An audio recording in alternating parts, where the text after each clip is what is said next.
Running out of za. Man, I swear, this phenomenon is always so unexpected. Like, I don't know why, but for some reason, however long I plan ahead and try to time my grass running out, it always comes kicking in like the damn Kool-Aid man. I'll be out here the night before looking at the bottom of my grinder like, okay, I guess I gotta buy some more tomorrow. And then when the next day comes, I'll be all flabbergasted like, oh boy, nothing better than some good old za at the end of the day.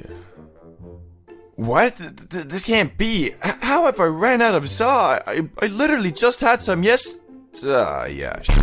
And now that you realize that you out of grass, you got three options. You either accept your fate and just go on with your night, hit up your plug and get ready to lose out on your hard-earned money, or the legendary special down bad method I often do, empty out all your grinders, search through all your pockets, and scrape together one last hit so you can delay the buying of the za for one more day. But although I do this quite often, I don't recommend it, cause I swear, those scrape together hits are always some 20% plastic, 20% dust, 20% dirt smack dabbly doos. So every time I do hit that awful abomination of a bowl, it'll have me all paranoid about what the f did I just smoke like?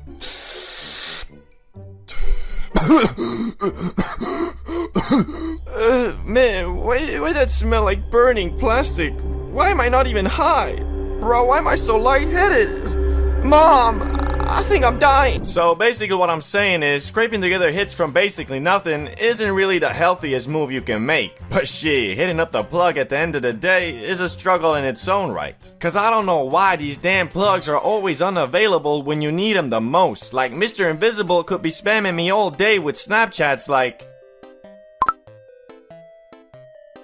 but then later, when your hitman's up asking for some za, he disappears like the Avatar. Doesn't even open your messages. These plugs really don't care about us for real, man. Speaking of which, that reminds me of this one time when we ran out and had to travel through the whole of the ghetto version of Narnia just to get some za. It was just a normal day, well, night, where me, Salamander, and Ricky had planned to smoke some grass and just chill. And of course, Salamander, being the ultra reliable photographic memory dude he is, informed us that he def has enough grass for us all to enjoy at his place. So me and Ricky pull up, excited as you can be, only to arrive at the house and be informed, yo, what's good? Are you ready to get absolutely schmacked? She, of course, Phil, but what? Yeah, I just checked my room and, well, it turns out I don't have any grass. What do you mean you have no grass? You said you had a ton, bro. Yeah, I mean I did, but I kinda smoked it all. Man, what the?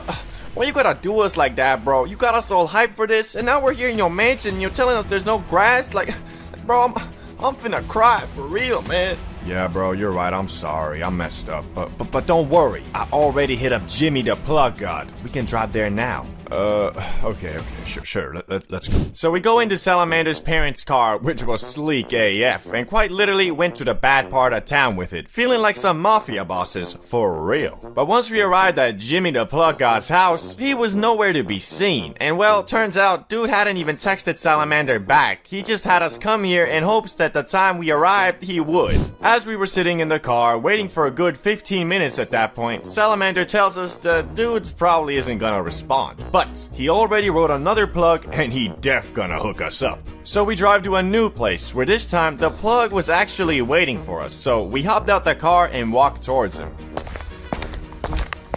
Yo, what's good, bruh? Yo, what's up? So, do you got that zaza? Of course, yeah. Here it is. Bro, is that 2 G's like I asked? Yeah, it's just compact, you know, like a dime. Bro, fuck off. If that's 2 G's, then prove it. What are you waiting for? Put it on the scale. Nah, bro, I don't sell to people who don't trust me. Disrespectful AF. Nah, bro, disrespectful is trying to show the long-term customer in his hour of need. Keep your diamond to yourself, big dog. We outta here. Yeah, whatever. See. As our hopes were dwindling, we were in Salamander's car about to call it quits when the only plug that was exclusive to me and nobody else knew of finally responded to my message saying to meet up and that he got the za. So we go to yet another location in hopes that finally we would get our now well-deserved bag of grass. And once we arrived at the meetup spot, which was a pizza restaurant by the way, we parked the car and text Mr. Invisible that we're outside waiting for him. A good 10 minutes goes by with no response, so the overall mood is starting to get pretty gloomy, as we quite literally have just driven around for hours trying to secure just a smidgen of za. And although we were truly experiencing a Gen Z 21st century Great Depression, we were saved with the text. Oh, he responded! Oh, snap! What'd he say, bro? He said, yeah, coming out now. Nice. And this time, he actually did. Dudes came out with an apron, chef's hat, and the long-awaited bag. So we went there, and thankfully, it was actually 2 G's, not a diamond. And man, I ain't never been so glad for just a smidgen of za in my life, but can you blame me? I mean, this was a full-on journey, and although the time was like 11 PM at this point, we weren't too discouraged as we thought, screw it, let's pull an all-nighter, baby. So finally, after hours of waiting and talking to incompetent plugs, we arrived back at the mansion and did what we came there to do. Smoke a shit ton of grass, eat an unholy amount of munch, and wake up the next day feeling more hazy than a foggy morning. Which the highlight of the night was definitely when Salamander said he was gonna bake some magic cookies, but since we were already f***ed AF, dudes left them in the oven for like 3 hours. And then finally, when we had that oh shit, the cookies moment, we went there and found them completely burnt. But you know, we still ate them and well, they kinda worked, I think. I don't know. We were so blasted, we probably could have eaten some damn Oreos and thought ourselves more high because of it. So all in all, running out of za is for some reason always so unexpected. But I've learned to enjoy the journey as much as the destination. And although at the time driving around searching for grass was annoying AF, looking back at it, it was actually pretty fun. And the night was definitely more memorable because of it. The first day back at school, a day I used to hate. I mean, can you blame me? Because as a student, summer is the only significant amount of time you are granted to enjoy your young life. And the rest, well, back to the academic 9 to 5. But to make the clown show that is the first day back at school a bit more fun and exciting, me, Salamander, and Ricky conjured up a devious plot to add a little bit of spice into the mix. It all started on the night before the first day. We were all at Salamander's place just chilling, playing Xbox, eating Doritos, and smacking the Benjamin, of course. When the conversation sailed to the topic of going back to school, it was the usual, man, I don't wanna go back to school. Yeah, bro, same. Until Salamander, the troubled child he was, or is, I don't know, said, hey guys, you know what we should do tomorrow before the opening ceremony? No. We should totally spark a J. Nah, man, you know I don't like getting faded in school. That shit is so stressful. Nah, hear me out. This ain't school. It's the first day ceremony where they sing, read poems, and I don't know, maybe someone will do a flip or something too. So, wouldn't it be more fun if during all that we were faded? He's got a point. Okay, but just a little. You better not bring some abomination of a spliff like last time. Shit, you know me, I wouldn't do that. We decided to smoke up just a little bit before the first day. A little bit was what we agreed upon. So obviously, Salamander, being the trustworthy homie he is, would never peer pressure nor instigate a friend into smoking more than he wants. So obviously, he only rolled a small split. Okay, so here's the J. Bruh. This mofo heard my request of a small J to get only a bit suited and decided, okay, small, microdosed, small J, medium. Nah, fuck it, fatty. Speaking of rolling J's, first you gotta grind your saw, and what better way to do that than with the Cbdbro 4-layer magnetic metal grinder. This magnificent grinder has 3 separate compartments for grinding, bud storage, and even one for your filtered out keef. Plus, because of its great build quality, the teeth on it will never break, unlike your plastic grinders, which with enough grinds, your za will eventually get laced with plastic, bro. Don't seem all that healthy to me. So if you wanna up your za game and support the creation of these these videos, ain't no better way than the Cbdbro grinder. So check it out by clicking the link in the pinned comment or description. But anyway, here we are on the park bench outside the school premises at 8:30 a.m. during wake and bake hours. And well, because me and Ricky are men of integrity and honor and would never waste free za, we fell to the bamboozlement of Salamander yet again and smoked the whole thing. Whereas right after, we were running a bit late, so the three of us Soint Musketeers stood up and started walking intensely to school. But honestly and thankfully, I wasn't very paranoid, unlike most of the times I got high at school, because, well, it was the first day and we didn't really have any classes except for only one introductory welcome back type thing that was supposed to last only 45 minutes, so not a big deal. Once we arrived at the auditorium, we were shell-shocked to find out the speech was already going on, and because we were looking like a couple medium rare filet mignons, we didn't really want to go in, cause we knew when we opened that door, everybody would stop and stare at us, cause that's just how it always is when you arrive to class late. And although Salamander was telling us, nah guys, don't be pussios, let's just go, we ended up sitting out the first part until lunchtime, cause we were pretty sure we wouldn't get in trouble if we just said we missed our bus or something. 30 minutes went by and lunchtime came, and because we were camped out at the cafeteria, we were the first to get their welcome back to school lunch. And what was that wonderful, significant, mouth-watering dish, you might ask? Well, it was nothing but munchies heaven. We were served some beans, a boiled egg, and some turkey meat or something. Oh, and I can't forget the 1% milk that tastes like it was mixed with water. Fantastic. But even though the food should have been pretty dog poop, it was actually pretty aight. I mean, it wasn't no Big Mac and McNuggets, but because we were high, it was edible. No.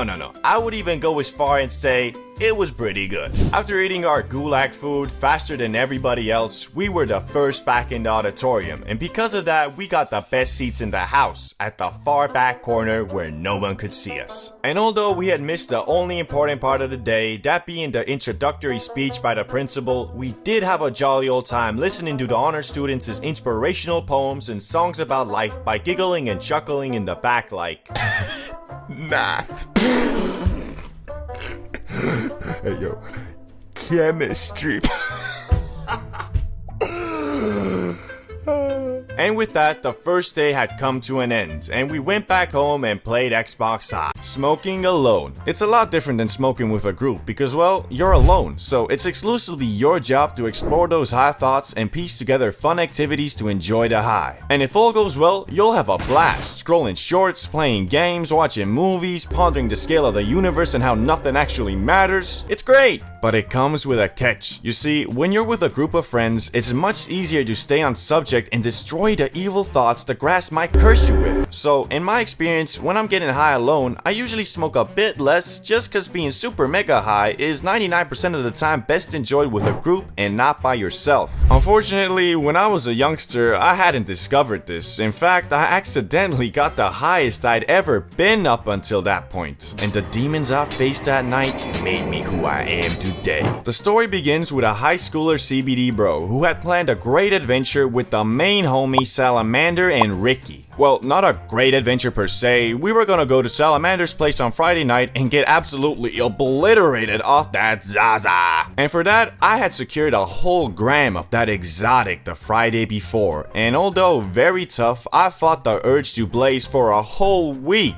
just so we could demolish it all together in one night. And if you watch some of my older videos, you know Salamander had a bit of a funky home situation, so a lot of times his house was completely free, and this was supposed to be the case on this beautiful night as well. So you know your boy was excited as an 8-year-old on Christmas for this upcoming Friday night high extravaganza. But it all came crashing down when Salamander texted me, "Hey yo, my parents came home tonight and well, they found my bong, so I'm basically in the gulag now, so no smoke sesh tonight, nor probably the next night, nor, well, until they leave again. See you once I serve my time. LOL.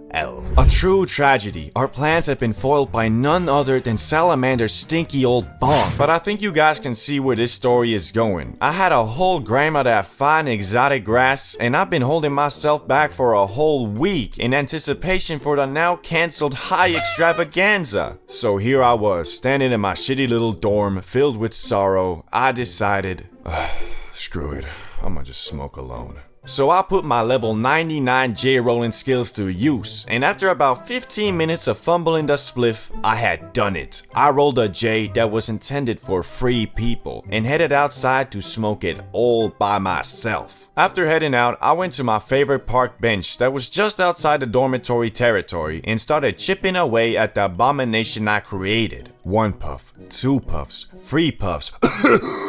I was faded than a hoe, but nowhere near the fadedness I had been waiting for. I continued puffing away until I reached the halfway point and my mouth became drier than the Sahara Desert, bro. So I took a little break to try to figure out how high I truly was. As I stared into nothingness for a good minute, I felt my first person camera slowly pull away into third person, like I was in GTA 5 or something. And I have no shame in saying I didn't smoke the whole thing, cause I was starting to get a bit paranoid, so I took my half-smoked 1G spliff and headed back to my dorm. And bro, you know those creepy pictures that are creepy because they look familiar, like it's just a normal pic, but then you really look at them and realize they ain't normal? Yeah, well, that's how I felt when I walked through the hallway leading to my room. But anyway, once I got to my room, I was still feeling paranoid. Like, it was weird cause I had never felt that way before from Za, and I think that's just cause when you get high with others, you're kinda comforted by the fact that you're not alone in the feeling of being absolutely smacked out of your mind. Thankfully, I did find some comfort in my favorite platform, YouTube. So I started watching some good vibey videos and slowly snapped out of my paranoid state, but was instantly greeted with a new problem. An uncontrollable sensation that if not satisfied will drive you right back to where you started. I'm talking of course about the munchies. So I gathered my strength and started walking to the closest store, and once I arrived, well, I ain't even gonna lie, my wallet was at the mercy of the Cbdbro. So basically every food item I saw, my brain went, bro, see those Twinkies? That shit looks bussin'. Yeah, I know, but it's $4 and I already got like $25 worth of stuff in my car. Nah, bruh. Screw all that. You buy this fucking bag of Twinkies or I'm giving you a panic attack right here, right now, bro. Okay, I'll buy the Twinkies. Yeah, of course you will. Well, while you're at it, take that cheese sauce for the nachos too. Okay, I will. After my brain finished ganking the shit out of my wallet, I went back to my room and started demolishing everything I bought. And after that whole munch sesh, I was feeling a lot less high too, but also my stomach was a bit upset, so I took a massive dump, laid down on my bed, and started scrolling shorts. And I scrolled and scrolled until I passed out without even brushing my teeth and still in my clothes. So you can imagine the next day, I had a bit of a cush hangover, feeling like Shrek haziness and overall being slower mentally, but hey, no regrets cause my brain wasn't lying about those Twinkies, god damn. Edibles, part of the holy trinity when it comes to getting as faded as humanly possible, and the reason they are so potent is that in the act of cooking the za, the THC transforms into something beyond its normal powers and becomes Super Saiyan Za, or 11-hydroxy-THC, but let's stick to Super Saiyan cause that other name isn't really cool.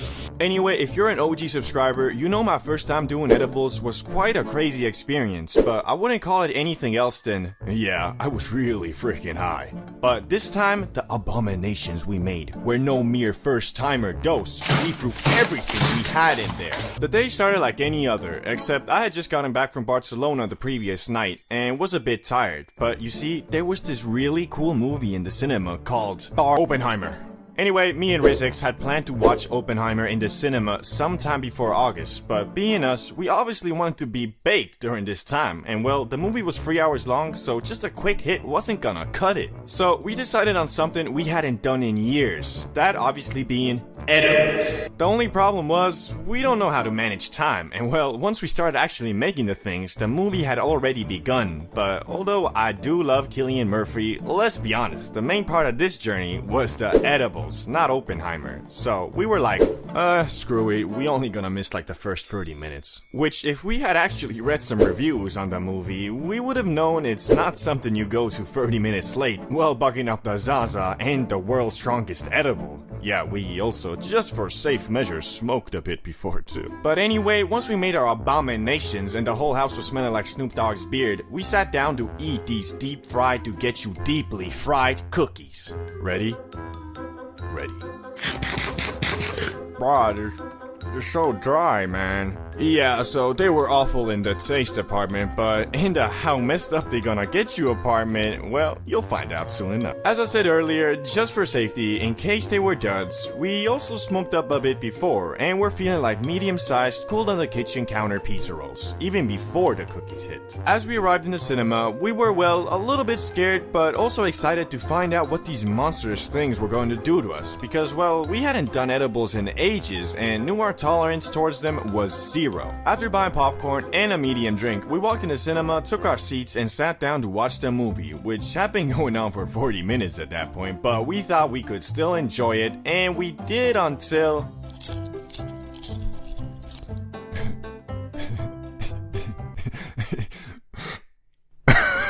Bro, I could not stop laughing, and that's when I knew the edibles had hit. Now, up until this point, I consider myself a man of pure willpower and mental fortitude, and that there's no way some green plant was gonna get me bugging. And for the first 30 minutes after feeling them hit, it was true, until I got the ultimate disability the zaza can curse you with. I'm talking, of course, about manual breathing. I was sat in that cinema like a full-on tweaker, and bro, it did not feel good. Like, however hard I tried to destroy the Super Saiyan Saw with my mind, I just couldn't. And RizzX was low-key tweaking too. Plus the movie, well, it was kinda shit. And before you roast me in the comments, I think Oppenheimer is a great movie. Just arriving 40 minutes late and bugging off Super Saiyan Za wasn't the best idea for a story-focused film. So, we decided to get the fuck out of there. And bro, I don't even know how to describe what I felt and saw once we opened the gates to the outside world. Bro, I was feeling like my senses were turned up to 10,000% overdrive, and bruh, I'ma be honest, I was not seeing straight. So although we drove to the cinema, we were in no shape to drive back, so we just started paddling our demon eyes looking butts home. Until at some point, we found some e-scooters, so we rented those and just started blasting away, and what an amazing time that was. Like, every switch of scenery felt like a brand new biome. Like, at some point, we took a little detour through a park, and bro, we felt like we was in a damn jungle. Like, even the slight rumble and turbulence we got from the road made it feel like we were true explorers on not e-scooters, but one of those safari exploring buggies riding through unexplored wildland. But anyway, once we got back home, I decided to look in the mirror to see if I looked as high as I felt, and well,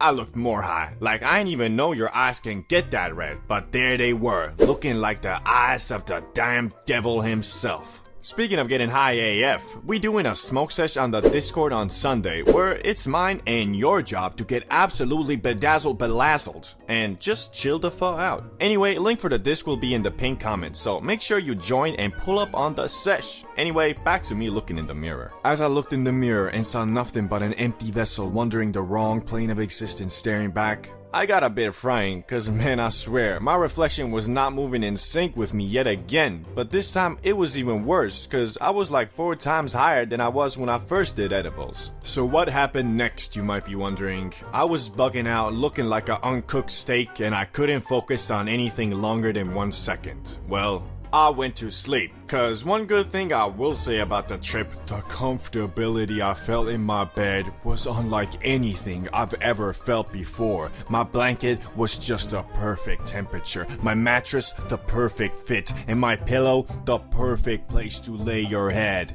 And because of that, and I'm not exaggerating on this, the very second I closed my eyes, I was asleep.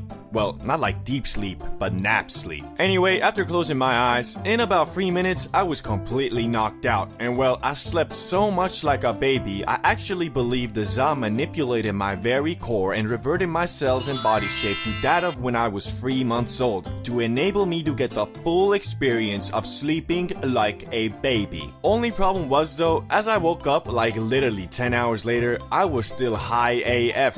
Not like can't see straight high, but like just hit the BONG high. To be honest, I was just amazed, cause I knew if we had smoked that amount of za we put in the cookies, we might have been really lit, but nothing like we were from the cookies. And after that day, I have now learned my lesson that actual strong edibles are more comparable to mushrooms than normal bud. Mushrooms, they are famous for their mindset changing properties, but to me, they have always just been a funny fungus that makes you see stuff. Until the day me and my brother decided to do something this bearded guy called the heroic dose. And well, I can now confidently say that Mario is one crazy ass motherfucker. The journey began in Amsterdam, like always, where we were going to hopefully enjoy our time in DEF CON 1, a festival so big these dudes made their own currency and segregated the population like the freaking pyramid system. Anyway, because this rager was 4 days long and we thought it would be cool to do something besides grass and drank for the whole time, we paddled our butts to a smart shop where, well, you guessed it, they sold mushrooms. But this time it was different. You see, a year ago, me and my brother did them for the first time, and because of that, we're extra cautious about the size of the portion, which led to us taking too little to truly call it a trip. We did end up mixing that shit with grass though, and it freaking blew our minds. That story is on the top right corner right now. But anyway, this time we were looking for the true experience, the type of shit that will have you questioning your very fabric of existence, cause well, we just built different like that. So as we were googling the right amount 200-pound behemoth should take to get the full experience, we stumbled upon this video of this YouTube scientist talking about what he called the heroic dose. After dividing the 10 with a 5 and multiplying that with a 69, we came to the scientific conclusion, we gotta eat a shit ton of mushrooms. And for that, we had to buy a ton. So we ended up purchasing 1 mega pack of truffles each, which is already considered a lot, but we also bought 1 extra that we were going to split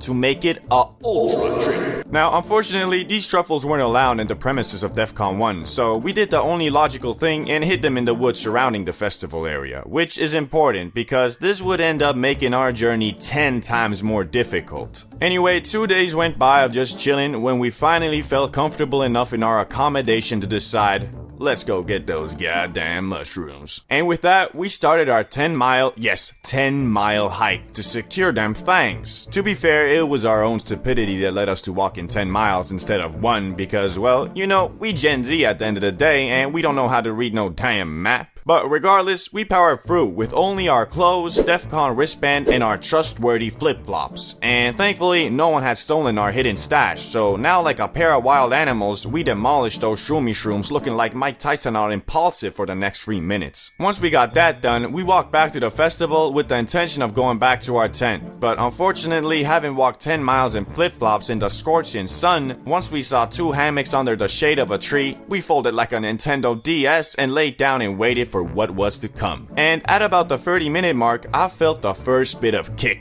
indicated by the prolonged interest in this random guy who walked past us with red shades and a Swiss flag worn like a cape. I sat on that hammock wondering, where is that guy going to? What's like his story? Is he a good guy or is he a bad guy? If he's a bad guy and he's about to do something villainous, I could have stopped him. Will this haunt me forever? Oh wait, I'm tripping. Snap out of it, Mario. And that was the start of our heroic journey. We then proceeded to bounce back and forth questioning, what you feeling, bro? Until finally, RizzX found the strength to stand up from that hammock with the bones surrounded by jelly that were our legs. Which also gave me the power to stand up and start wandering around the magical place that was DEF CON. The more we walked, the more trippy shit got. We truly felt like we were in some type of medieval town from the fact that there were no buildings, only shacks, and the people there were all either drunk, high, or both. Some of the stages were also kind of scary because you see, DEF CON is a hardstyle festival, and in hardstyle there are many subgenres, ranging anywhere from remixes of popular songs to sentences like "Dance with the Devil" or "Long live the Antichrist," followed by a beat drop so strong the common man would mistake what he hears as noise, not music. Anyway, as you can imagine, some of the more hardcore styles were also accompanied with more hardcore people and more hardcore stages, which, well, when you're bugging off what we were, it got a bit intense. And it was truly a test of our characters, cause anybody can be a tough guy when they're drunk, but when you're at your most vulnerable and every thought is significant and uncontrollable, it's pretty hard keeping your cool. But in that moment, I was very thankful for my brother, because although we are both Chads in our own right, that day the power of a single Chad was not enough, and we had to really pull our power together to actually enjoy the trip and not bug out. Once we hit the 1.5 hour mark though, we randomly stumbled upon our friend who was there with us at DEF CON, and it was a very nice mid-quest point. We shared our experiences, explained that we are currently on another plane of existence, had some laughs. Oh, and we also showed him our disgusting feet that we acquired from walking 10 miles in flip-flops, which he one-upped us by showing his messed up right eye, which he got from getting dust on it or something. After that, we proceeded to the final boss, our tent, which might not seem all that scary, but at this point we had ascended to a place we had never even thought to exist. A place of pure mystery, questioning yourself and everything you know. The peak. Unfortunately, I can't really talk about most of the stuff we discussed because it was some real deep shit. But I will say it was one of the toughest experiences I've had. It was scorching hot, we were 1,000 miles from home, and we were just not in the correct dimension, bro. Coupled with the fact the tent was damn orange and illuminated everything to look like Donald Trump's tan. And bro, the moving patterns, they were endless. But at the end of it, we walked away with a lot of knowledge about ourselves and broke barriers in our minds we didn't know were there. So this heroic dose, just like the name suggests, is only for people who are courageous and strong enough to withstand it, because this was no easy smoke grass and play Xbox trip. This was a full-on journey. I'd even go as far to say this was, or at least felt like, a main storyline quest in our lives, which after completion we really did feel accomplished that we endured. If you've ever bought from a plug, you probably know about that teeny tiny voice in your head that goes, "What if it's laced, bro?" And although 99% of the time that's just you being paranoid, the other 1% it might be warranted. Which brings me to the time I was dead certain the grass I bought was laced, but you know, I still smoked it. The day started like any other. I woke up, ate my Captain Crunch, worked out, made some videos, and now after a productive day, was looking for some zaza to smoke up and watch some Elon Musk vs Zuckerberg fight breakdown videos. Personally, I got the Reptile King on this one. Anyway, the bad news was, I was out of grass, and even worse, the plug I usually buy from wasn't answering, so I had to get creative. First, I tried to scrounge up a hit from smacking the shit out of my grinders and using a card to move it together like I was about to do a line in the back of the nightclub. But alas, after all my effort, I was left with only a smidgen of a hit that was 50% dust and dirt, so although I really didn't want to do it, I knew I had to start asking around for a new plug. And so I did, and after about 30 minutes, I was given the Snapchat of a seemingly high-level devious criminal, and I concluded that by his Snapchat username, which was free straight money emojis, and I'm guessing he chose this name just so everyone knew. I am a drug dealer and I make a lot of money. I shot him a message reading, "Yo, can I get one?" hoping that he would respond, unlike all my other plugs, and just a few minutes later, I was blessed by a message reading, "Yeah, nice." All I needed to do now was ask when and where, which he responded swiftly with an address that was very close. So I hopped in my Urus. Sorry, I have a Lamborghini Urus. Yes, this is a fact. Spread the word, guys. And pulled up on the spot where I was expecting to greet a killer tattoo. Nah, actually, I'm too experienced now. I knew it was gonna be some high school kid. They're the ones who always use emojis for their plug Snapchats. And it was exactly what I thought. A scrawny looking kid with glasses pulled up, dropped the bag in my car, and dipped. Well, I also gave him the money, but nothing really different or alarming had happened during this altercation. As I was driving back home though, I took a quick little sniffington from the bag and well, that shit was smelling a bit sus. I can't quite describe the smell cause it did stank like good za. There was just a certain chemically fragrance to it as well, but regardless, I brought that za home and before I smoked I did a bit of googling. How to know if your grass is laced? You can tell if your bud is laced by putting it in water and seeing if anything melts out of it. Bruh, ain't no way I'm putting this grass in some goddamn water. Ah, fuck, it seems good to me. So yeah, I didn't really practice a lot of precaution. I mean, worst case scenario, I accidentally smoked crack. But anyway, I loaded up the hit and took a smack dabbly do off that thing. And at first, I couldn't really tell nothing was wrong. I mean, I was on the couch feeling like a medium rare filet mignon, but that's just being bait. Until I suddenly started getting real paranoid for no reason. Like, not paranoid in what if it was laced, but paranoid in... Hey, what the fuck was that? Hello? I'll have you know I'm a certified demon hunting boxing champion, bruh. I'll knock your nun ass out in an instant. Oh, hell nah. And yeah, you saw correctly. This Za got a grown-ass 6'6" athletic specimen of a man to go under his blanket cause he thought he heard a monster, bruh. And I swear, for the entirety of the night, I was low-key hearing things like I was an inmate in Arkham Asylum or something. So, safe to say the whole mellow me out part was negated by the paranoid demon fearing. At some point though, I got a serious case of the munchies, and I knew I had to leave my safe zone, aka my blanky wanky, and go downstairs to raid the fridge. And so I did, but this fucking dimensional rift grass got me bugging out, bro. I was feeling like I was 7 years old again, afraid of the boogeyman coming to take me away. Thankfully, I was able to tweak my way to 2 hood dogs and a couple sugar sandwiches. Recipes I developed myself. Watch the video in the top corner if you want to know more. But once I got the food on my plate, I ran back upstairs being real careful not to stay in the darkness for too long.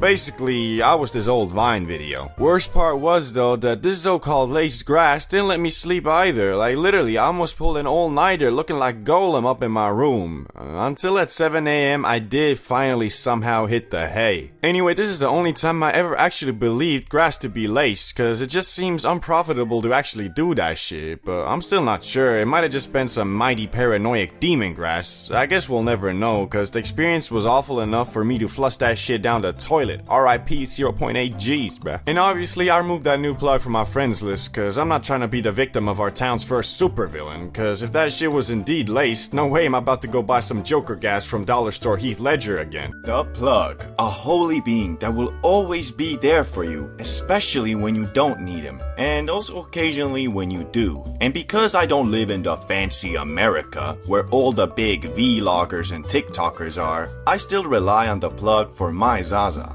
But after years of buying from different plugs, I always wondered how much money do these guys actually make and what are the requirements to be successful in the profession? Well, finally, after the introduction of a new, scientifically enhanced type of grass, HHC, I kinda got the answer to these questions, and I'ma be honest with you, it ain't what I expected. As I said before, it all started with the introduction of the so-called new and improved Za, HHC. And because it was new and regulations had not been set, even in my Stone Age country where an 18-year-old can buy a liter of vodka and drink himself to death, or just get hammered and get the sudden urge to call out the 6'5" undefeated heavyweight MMA fighter at the club because, well, when he sees red, bodies start dropping. Anyway, since this was legal and I am a law-abiding citizen who wouldn't even dare to jaywalk, I thought to myself, this is the perfect moment to see what being the Plug is all about. Furthermore, because most dudes in this country don't know anything about strains, hash, bud, and just take whatever the Plug has, I didn't need to worry about people thinking I scammed them. Also, your boy conducted a thorough inspection of this new product, using only the most delicate and scientific tools possible. Oh, okay, I hit that shit through a Red Bull canning. It kicked pretty nicely, so I dubbed it Verified Lab. After securing half an ounce of the Verified Lab, which is 14 grams in European tongue, I went to work on finding customers. And obviously the best place to start is on Snapchat. So I took a picture of the Zaza with the caption, 15 bucks per gram, hit me up. Which is a steal, because, well, it sold for 20 a G here. And unfortunately, I only got one sale, cause I guess most of the people who I knew smoked Verified Lab were plugs themselves and knew of the existence of HHC and that it's like 6 bucks a gram. But I was still determined to flip them packs and make them racks, so I hit up the most trustworthy plug I knew who actually had people in his contacts who smoked Verified Lab, but were not in the business of trapping themselves. After a thorough business meeting where we may or may not have smoked the grass ourselves, he conducted that the gas I had was indeed worthy of the title Verified Lab, and offered to buy it all for 12 bucks a gram, which, I mean, I got it for 8.5, so I obviously said yes. At first I thought that was all. I made a nice profit of about 40 bucks and was feeling good. But after about 2 days, I got a message from the plug I conducted business with reading, "Bro, that shit sold out quick. Can you order more? I think think I can actually sell this stuff for 25 a G, cause people want the same stuff real bad. Now, I think you are currently pondering two questions. Why didn't he just order more himself? And how the hell did these dudes not know it was HHC? Well, the reason he didn't order more himself is quite simple. He is a full-time OG plug, so dudes does not have a bank account to order stuff. And to answer the second question, I truly don't know. I couldn't really believe it myself, but I guess most stoners really don't give a fuck about news and staying up to date with it. In the words of the great plug himself, these dudes just wanna get as f***ed up as possible. They don't know nothing about no THC, HHC, CBD, BBC, NBA, MMA, nothing. Anyway, it all sounds great, right? Everybody loves the verified lab and are willing to pay premium for it. Plus, it's all technically legal and I don't even need to sell it myself. Well, it would have been, but there were two problems that made it a bit more sketch. You see, the issue with HHC is that it's a chemically produced product. All it actually is THC with a couple extra hydrogen molecules. And through thorough research, both practical and scientifical, I found out that HHC is very unstable in nature, meaning one patch of the same strain can truly be verified lab. But then the next patch made with the exact same za and same way could be some whack leftover Reggie. It's because it's very hard to control how well this hydrogen molecule binds to the THC, and not financially worth it to control the potency of each patch. So you could order that shit once and get some damn moon rock, or like the first experience I had with HHC, get some damn oregano. And the second problem was the plug I was conducting business with didn't want that risk all to himself, so I would have to cover the upfront costs of the HHC and then give it to him where he would hopefully flip it for 25 bucks a G, which I would receive 15 bucks a G and him 10. So here I was with quite the pickle of a conundrum. Should I order a whole ounce of HHC, which by buying an ounce you get the best price per gram, but I risk it being whack Reggie? Or should I just order a fourth, therefore lowering the risk of getting whack product, but also lowering the profit margins? And the conclusion I arrived at was the best of both worlds. I ordered half an ounce just like before. After receiving the good, I gave half of it to the trustworthy OG plug and waited for that passive income to roll in. But unfortunately, it was as I feared. The stuff I got this time was still good and solid, but it just wasn't the verified loud I received before. So the OG plug was having trouble marketing it as premium za and lowered the price to the industry standard 20 bucks a G. But unfortunately, dudes were catching on as well, and some of them refused to buy the za cause they could just order it online. Like, yeah, you can, but wouldn't you rather buy from your friendly neighborhood plug? I guess not, cause after a couple days, the OG plug sent me another message. Yo, this stuff ain't moving like before, and people catching on about the origins. I have half of the stuff left. If you want, I'll buy it out for 10 bucks a G, or just return it to you. Which I hesitantly chose the first option, so I had him just buy it out. Yet there was still the issue of the 7 Gs or so I had left, which I initially planned on flipping, but was unfortunately unable to cause mofos knew I got that shit for pennies compared to the asking price. So I did as old plugs would do and dubbed the leftover HHC as my personal stash, and just started blazing my own product, which was kinda stupid in hindsight because a couple weeks after, HHC was illegalized, as we all knew it would be, and became a rarity in the za industry. Which mofo started flipping that shit for 30 bucks a G, like goddamn, it ain't even that different from normal za. Anyway, by the end of it all, I made a bit under $100 in profit, or in another metric, about 10 Gs of za, which I smoked myself. So really the conclusion to my plugging experience was I got free grass, which was a bit underwhelming cause I was hoping to become the local Pablo Escobar, if you know what I mean. Moral of the story is don't get high off your own supply, or at least if you want to be a businessman. Oh, and also don't sell illegal things, cause well, this HHC was legal, so I could have technically flipped it on Facebook Marketplace or something. I think we can all agree that the magic broccoli can make you more creative. However, how does that creativity translate outside the realm of Yodiland is a whole different question. Now, me being the certified weed scientist, doctor, officer, and more, I've had a lot of sometimes stupid, sometimes brilliant ideas, well, bugging off the zaza. Like this one time when me and my brother were just enjoying a beautiful summer day outside on the terrace, faded AF, when by the gods I was struck with an idea so brilliant and great, I just couldn't stop until it came to fruition. And what was this idea? Well, it went something like this. Oh my, Hey bro, I just got this great idea that I think we should do right now. Okay, what is it? I got 2 words for you. Virtual reality. And what transpired after this is one of the most sad, stressful, and heartbreaking experiences of my high career. Although my brother was hesitant at first, after I explained why virtual reality will quite literally change our lives forever, he agreed to it. The only problem now was we were broke. Well, not completely, but these damn VR headsets cost anywhere from $400 to $1,000 new, and ain't no way we were about to drop a bag like that on some VR porn. Games, I mean VR games. That's what I was saying. So we did what any other broke 20-year-old with a materialistic dream would do. We went on Facebook Marketplace, where after a while of searching, we found a Oculus Rift S being sold for $150, which is a great deal. I mean, it cost $400 new, plus it was only 20 miles away, so we could be there in like 20 minutes. So obviously, we went ahead and bought it, without really asking any questions nor looking through the description of the post, which mentioned a cat nibbling on the cord, but hey, what does that have to do with anything? It was f***ing broken, okay, that's what it had to do with it. But not in a won't even turn on way of broken. It was like work for 20 minutes and then doesn't broken. Plus, it didn't even use a normal HDMI cable, so we had to buy a damn $50 adapter for it as well, that we haven't used ever since this incident with VR. After like 2 days of screwing around with the settings and trying to fix the nibbled on cable, we got it to work for the record-breaking time of 1 hour. Yes, 1 hour of virtual reality. But, you know, we spent like 10 hours getting it all set up and fixing the damn errors. Plus we dropped $200 on the supplies, so, yeah. And, I think it's time I confess my sins right here on the channel. After a week of having the VR headset, we sold it.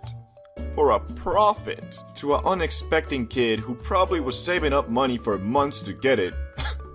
Sorry. But it's a dog-eat-dog world, and I put in the description the same damn thing. A cat nibbled on the wire. So yeah, I think the kid learned a valuable lesson worth more than the $200 he gave me for the broken headset. I mean, the VR headset. But it's not all bad, because I've had some pretty banger ideas while high as well. Like this one time when I was inhaling that broccoli and stumbled upon these high stickman channels that were popping up, and I thought to myself, wait, hold up, I'm high. I know how to use Microsoft Paint. I can do this. And look, it was one of those ideas that you have while high, but it was actually a good idea. Very unlike this one time when me and a couple homies were hotboxing in the car when I came up with the genius plan to go sledding in the middle of winter whilst completely blasted, whilst only having on a hoodie, and whilst only having our damn legs for transportation cause the car was just a stationary hotbox machine. So yeah, at the time, I don't know what I was thinking. I remember just focusing on the awesome part, you know, the whole sledding down the mountain thing, but didn't take into account how cold it was, how much we needed to walk to get up the mountain, how I only had a f***ing hoodie on, plus I forgot about my crippling paranoia about feeling cold. Like literally, my dumbass brain just sometimes flips on me like, hey, psst. Yeah. So you're having fun? Feeling good? You know, yeah, it's a beautiful day, you know, I'm having a good time. Yeah, it is. But you're freezing cold, aren't you? No, what? I'm not. Well, now you are. F*** you. Talk to you in your next high. Peace. So yeah, I don't know what I was thinking with that sledding plan. I was just really hyped about it for no apparent reason, but I think that's just like, it makes everything seem awesome. Another weird obsession I seem to have when I'm faded is real Japanese samurai swords. I don't know why, but there's just something about knowing that the sword you are holding was once used for actual combat by a true samurai. But hey, that just might be me. I think most of us have worked a minimum wage job, and the most easily accessible ones usually involve the flipping of the patty some way or another. Like, I'ma keep it $1.50 with you. If you ain't work at a gas station or fast food place and instead opted for something like a hotel admin or a waitress at a cafe or even a lifeguard, you really got off easy. Cause as a youngster, your parents usually make you work at least once to teach you about hard work and dedication. But if you were out here bathing under the sun and only occasionally waved your finger like, you can't do that cause I might actually have to work then, then with all due respect, you probably ain't been through the struggles most of us went through. I worked at a gas station for a couple months, and that was my first work experience. But to be honest, a gas station and fast food place are pretty much the same, cause besides from the gas, it's really a fast food place for when all the good food spots are closed and now you have to settle for the 24/7 microwave gas station grub. But I ain't even gonna cap, I love making food, especially if I don't have to wash the dishes later, and that was the case in the good old gas station. Well, what am I complaining about then? Well, you see, the problem with all minimum wage jobs usually boil down to a misunderstanding between the manager or a person that's been working there for a long time and the guy who's there because his parents made him go or he couldn't find any other job. That's me. Because you see, in this world, some people actually believe that being a manager at some gas station makes you a successful individual with a firm hand whose commands must be obeyed.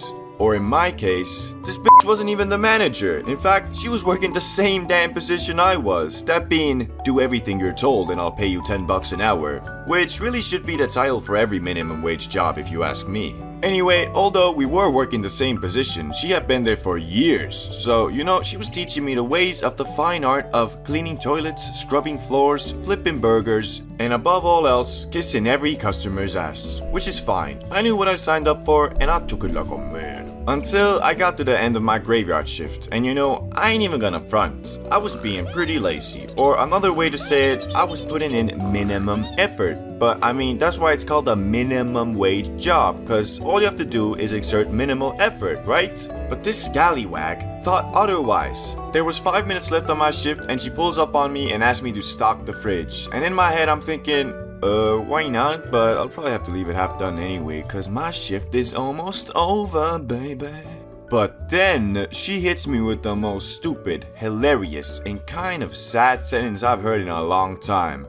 Once you stock the fridge, I might let you go home. Like, what do you mean, might? I don't know if you've checked our name badges, but yours is titled the same as mine, that being slave for $10 an hour. Like, don't get me wrong, I ain't trying to shame anyone who's worked or working minimum wage. It's a struggle out here and everybody needs dough, and minimum wage jobs are really the only option if you don't have a degree or special skills. But this lady, well, I say lady, but she was my age. In fact, we went to the same middle school. Was bugging off some straight exotic for mouthing those words into existence. Like, I don't know what she expected me to respond, like, "Ah, yes, thank you for your kindness. I will see to it that it is done, your madam." But I just said, I don't know what you mean by that, but my shift is ending in 5 minutes, and I'm going to be leaving in 5 minutes.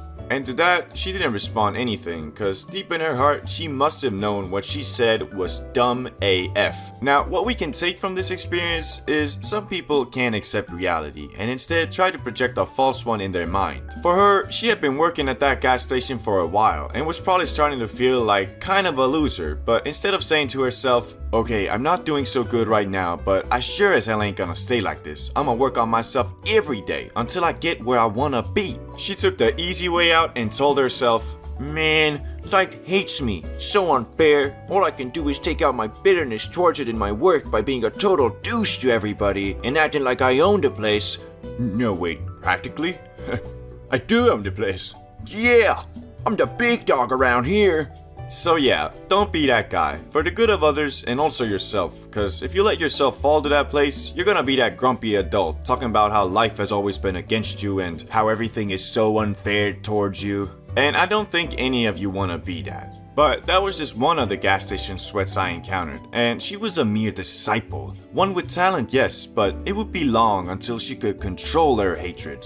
You see, there was another, one with much more control over her anger, but still working the same position. Yet, alas, she hadn't been working there for a mere 2 years. No. 30 was the time of service for her. And she wasn't actually that mean, she just took her job way too serious. But I mean, I can't blame her because everybody needs purpose in this life, and if your calling is to clean toilets and make hot dogs, then, well, gosh darn, you gotta follow it. The only problem was, this woman was pushing this job onto me like I wanted to be there. Talking about if you wanna make it here, you gotta do this and that. Like, no, I don't wanna make it here, I wanna make it out of here. Got me thinking of how different people see the world, cause someone like myself could be watching 8 Mile and seeing the scenes where Eminem is working minimum wage and think, man, I know he gonna make it out of there. He Eminem, the king of rap. This is just temporary. But she was probably watching it and thinking, oh my god, how lucky he is to be there. If he keeps this up for a year or so, he'll get a promotion and make an extra $1 an hour. God damn.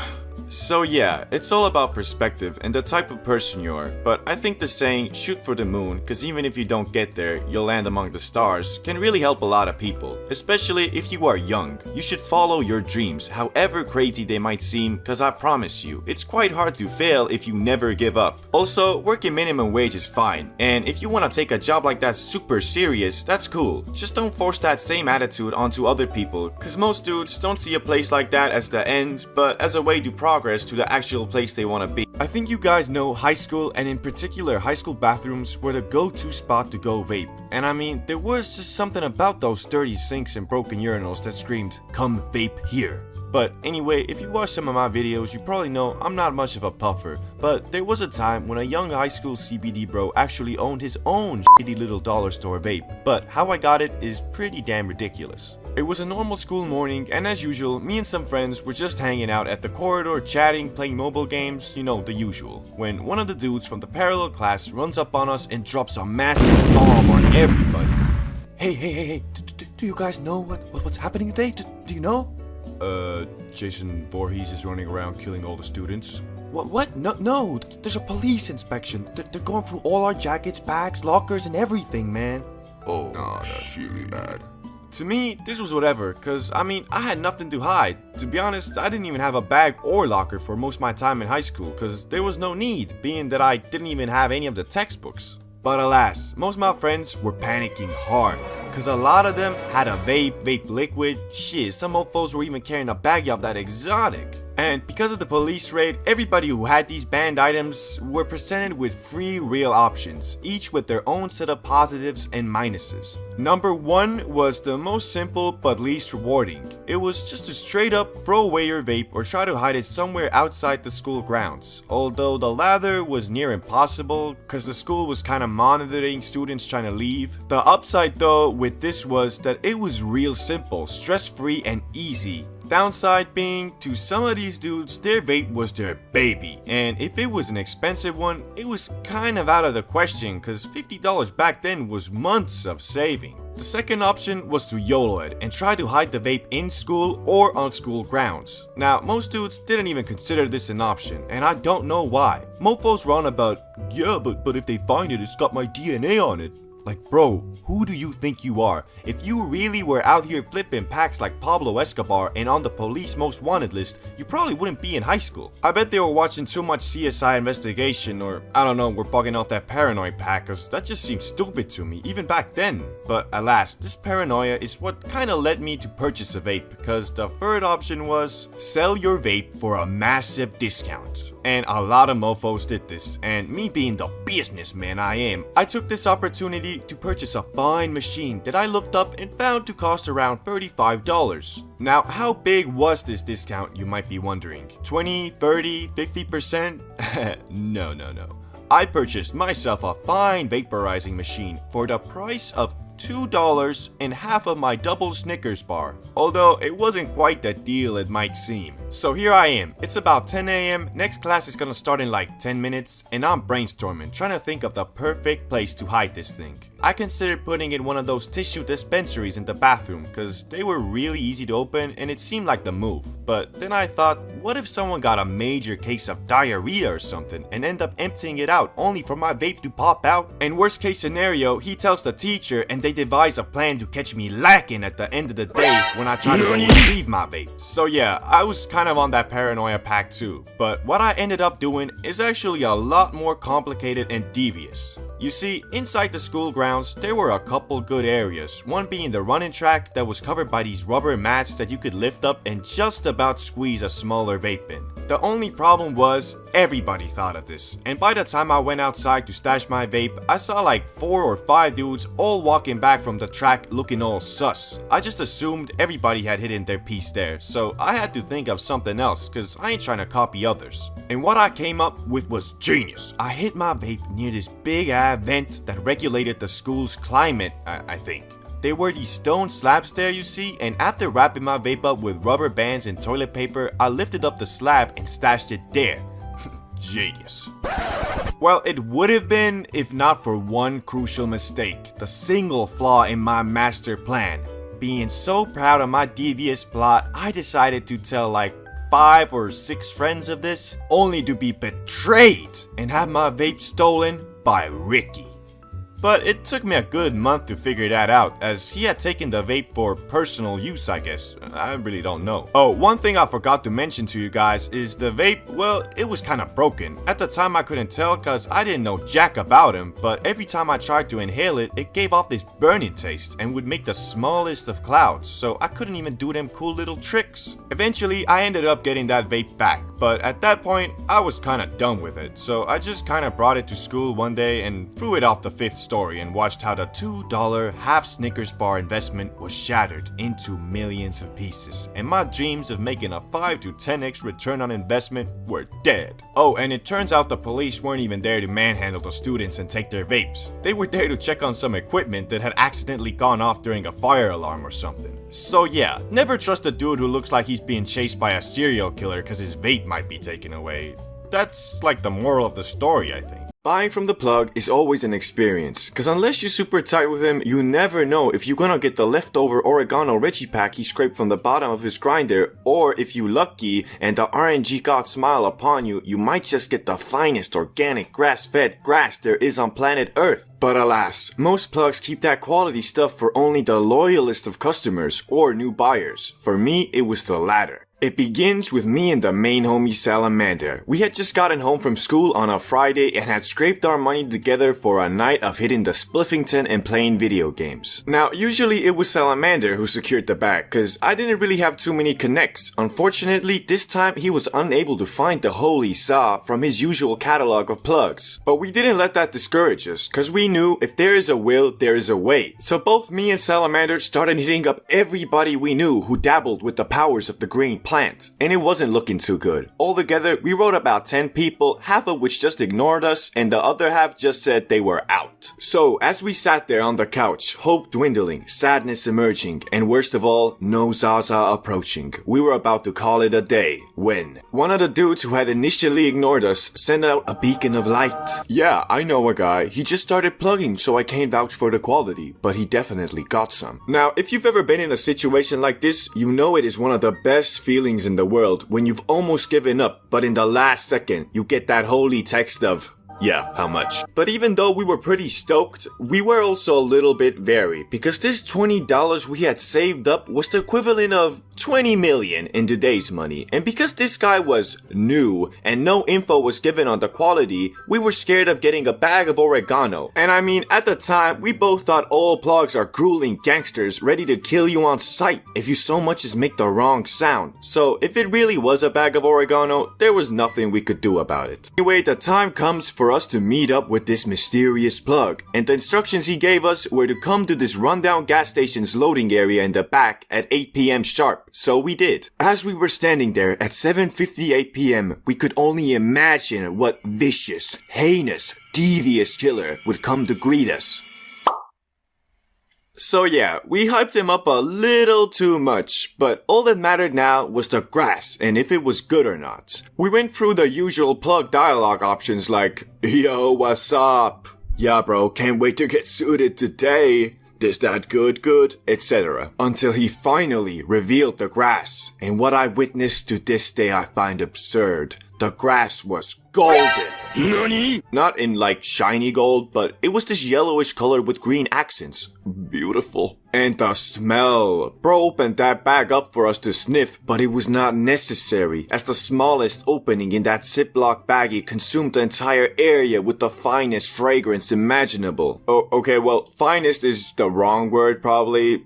The shit smelled like cat piss, but that's a good thing with Zaza. So we gave up our $20 with no hesitation and returned to Salamander's place with this golden grass of the gods. Now, usually we would just roll up a spliff and consume the za like that, but as this seemed to be legendary material and we didn't want to waste even a single microgram, we made a makeshift can that would allow us to ration this gram to the maximum. So now it was time to hit the za, and it went something like this. Are you ready? Shit, you know it. Here goes nothing. You good, bro? Yeah, you gotta hit this shit, man.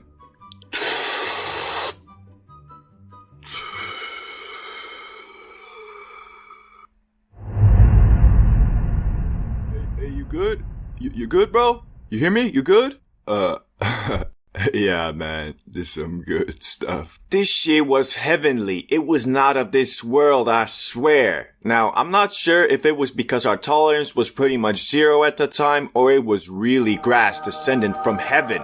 Probably a mix of both. But one thing I do know, that was the highest I had ever been up until that point. And well, as we know, when you were really high, you don't remember much the night after. So unfortunately, I don't know exactly what we talked about or what we did, but I do remember that we caught a major case of the Joker's laughing gas cause we found everything hilarious. We were so goddamn high, it took us a solid 20 minutes to navigate the PS4 menu to launch our game of Call of Duty. And when we did launch it, we were cognitively impaired. Felt like the controller was inverted or some shit. But safe to say, that Friday night we were truly blessed by the plug. And we went on to exclusively buy from that guy until he stopped plugging 1 month later. But he will always hold a special place in my heart as the plug of plugs. Getting high at any family event is always a risky mission, especially if you're still in the teen phase where everybody sees you as the kid that needs to be taught life lessons. Even though, how is it fair that Uncle Ronnie can down a liter of vodka and start saying the most out-of-pocket stuff, like he was Kanye West or something, and for some reason, nobody seems to care. But if I so much as speak 0.5 seconds before Uncle Ronnie finishes his rant about why drinking beer is actually healthier than water, then I'm looked at as the one with behavioral problems. So you can imagine that if my family found out that there hasn't been a single gathering where I haven't been at least a little high, they'd probably have me sent to rehab. But even though Uncle Ronnie might be a tiny bit racist and sexist, he's also funny as fuck. And no way am I going to the only comedy show where there's also an unholy amount of munch and not getting high. Well, that's at least what my mindset was until a couple years back when, as usual, the whole family tree gathered at Grandma's place for the yearly Christmas dinner. So as we do, me and my brother hit up the local plug the night before and scrounged our money together to buy the Holy Gram. And our plan was to ration the gram in a way that we can stay blazed for the whole day. But what we did not take into account was this was no ordinary ganja. It was that exotic Cali moon rock. So here we are, everybody's packed all their things and we're about to jump in the car and drive to the ranch. But before we pull up, we gotta get high. And thankfully, we had already rolled an extraordinarily perfect spliff. With the spliff in pocket, we told our parents that we're gonna take a quick walk. And oh boy, like I said before, one thing we did not take into account was the potency of this zaza. Cause about halfway through, I was feeling like a well done smoked ribeye steak. So I told my brother, "Hey man, I don't know if we should smoke more. I'm like really faded already." And he was like, "Yeah, I feel you. But what other choice do we got? No way in hell am I wasting even a microgram of this exotic moon rock. And I can't put it in my pocket cause the whole car will stink of grass. And you know we're gonna be exiled if they find out we high." Yeah, true. Shit. Guess we gotta finish it. Don't worry though. It's pretty early. I doubt that anybody's there yet. Plus, we can just go upstairs. "Aight, facts, just gotta survive the car ride." So we go back to the crib and hop in the car, and we instantly got that smells weird in here, from our mom, but thankfully that's where it ended, at least for now. We arrived at Grandma's house, and in the 15-minute drive there, the za had fully melted into our systems. Also, because this was a while back, we were not the zagas we are now, so we were really banking on there being no one there, cause even though we can go upstairs, we can't just walk in like, Hey guys, Merry Christmas! Yeah, Merry Christmas. And of course, in the spirit of giving, fate had given us a big and juicy fuck you. Cause when we arrived and opened the front door, we were greeted by every cousin there existed. Place was looking like a McDonald's on a Friday night, cause I swear, half of my cousins I had never seen in my life. We tried to quickly go upstairs into the safe zone, but before we could, we heard, Hey, where you going? Come downstairs. So now our plan A was spoiled, and we knew that this was gonna be one tough mission, cause well, as we know, it is a tradition in every family to roast the hell out of the younger generation. First thing that was said as soon as we sat down was directed at my brother. So where's the little girlfriend you came with last Christmas? Yeah, we broke up. Huh! Well, of course you did. You ugly as fuck, boy! Why you laughing, son? You're even worse. Looking like Peppa the Pig. The adults alternated between talking about their political views and roasting us, so it was quite a roller coaster ride. One moment they're arguing if Joe Biden is conspiring with China, and next they're telling us how we have it so good, and how back in their day they had to work 12 hours a day at a coal mine for 30 cents an hour, and that we need to grow up and enter the real world. Anyway, after about 2 hours of munching and getting roasted, we decided to go for another walk. So first we went upstairs and rolled another impeccable spliff. As we were about to go out the front door, we were greeted by Uncle Ronnie, but me being faded and well, just stupid too I guess, I was holding the spliff in my hand like a present, out there for everybody to see. And Uncle Ronnie, being the drunk and outgoing party man he is, was quick to comment, Is that a joint? and in my head, I thought we're screwed. He'll never live this down. He's gonna tell everyone, and on top of everybody roasting us about getting zero hoes, they're also gonna roast us for being drug addicts. Finally, you guys grew some balls. Have fun with that. After that, we were like, damn! Didn't know he was chill like that, and went outside to smoke the spliff. As we were puffing on the za, we were informed via text message of a local Christmas party going on at Ricky's house. So as you do while bugging off the moon rock, we ordered a Uber without telling anyone at the Christmas function we're leaving. And the reason for that is, well, that Kush had some otherworldly abilities, cause it got us so suited we completely forgot we were supposed to stay overnight at Grandma's place. And that fact did come to bite us later. But for now, the Uber arrived, so we hopped in and started driving to Ricky's place, where even though we didn't know it at the time, the craziest Christmas party in the history of Christmas parties was being thrown. If you've ever lived in a dorm, you know that they have really strict rules, and obviously one rule that I broke a couple times is don't smoke the zaza. But I was one discreet mofo, so they never suspected a thing until one day my no experience roommate was like, Hey bro, random question, have you ever been high? Yeah man, a couple times. Yeah, me too. Kinda wanna smoke up here though, I think it would be fun. After hearing that, I thought to myself, damn, didn't know he was chill like that, and answered, Yeah man, I actually got some on me, we can blaze up after practice. Oh really? Dope, let's do it. But he lied about one crucial detail. He had never smoked a zaza ever once in his life. Which would be whatever I guess, except for the fact this man was a certified tweaker comedian. Anyway, so we get back from practice and I pull out my trusty Red Bull can, which we were going to use to consume the fine Reggie. After hitting that can, I was feeling like a medium rare filet mignon, but now it was time for the homie to do the same. Bro, you didn't even inhale it. Yeah, my fault. Can I load up another hit? Yeah, why not? And load a hit he did. This man grabbed a massive pile of kush from my bowl and put it all on the can, and I was thinking to myself, God damn, this man's tolerance must be near 99. Except it wasn't, cause this fool hadn't even got off Tutorial Island. He was able to do like half the hit before he was on the floor coughing, so I took it upon myself and finished the hit. And oh boy, I wasn't a medium roasted filet mignon no more. I was a deep fried double crusted filet of fish. But not to worry, it isn't like nothing stressful is gonna happen, cause we're just chilling in our room. Until this fool starts laughing at some videos at max volume. The whole door must have heard it, cause like after 5 minutes the admin pulled up and knocked on our door. Worst part was, cause of how sloppy we had been with blazing, our whole room stank of the devil's lettuce. So I knew if I let this admin in, it's over. I was going to be sent to the gulag for the rest of my days. So with confidence and extreme focus, I went to the door while she was knocking, and I said, I'm sorry, it isn't a good time right now. What's going on there? Why are you guys laughing so hard? Let me in. I can't. I'm sorry. Why? We have a highly contagious virus, so you would get infected. You have COVID? Don't worry, I'll just wear a mask. Yes, but like, we have like super COVID, so yeah, you can't come in. Whatever, I guess. Just shut the fuck up. Yeah, will do.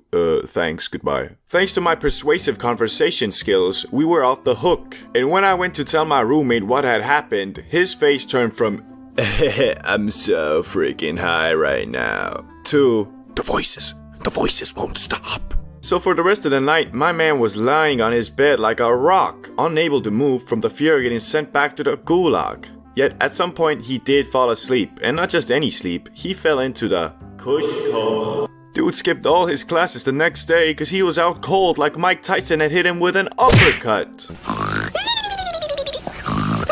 I think we can all agree that edibles are the final evolution of the magic green plants, and their powers should never be taken lightly. That is unfortunately a lesson I had to learn the hard way.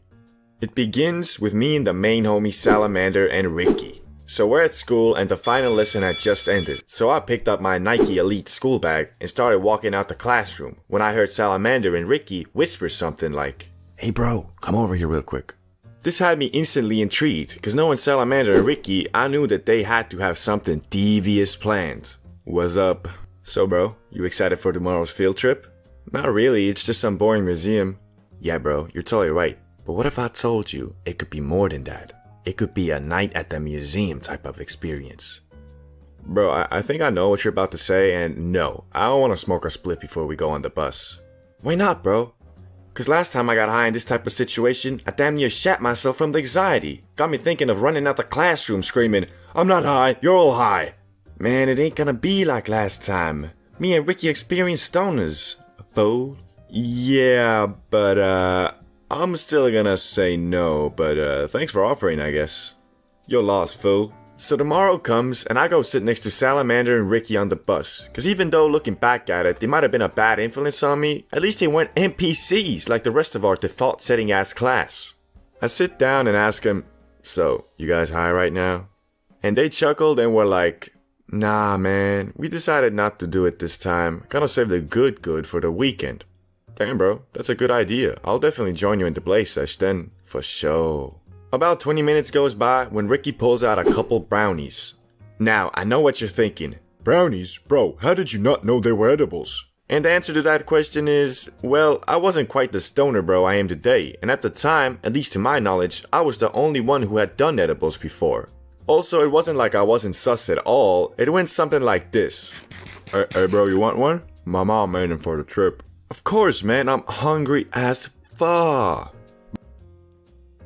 Bruh, that was bussin'. Mom makes some killer brownies.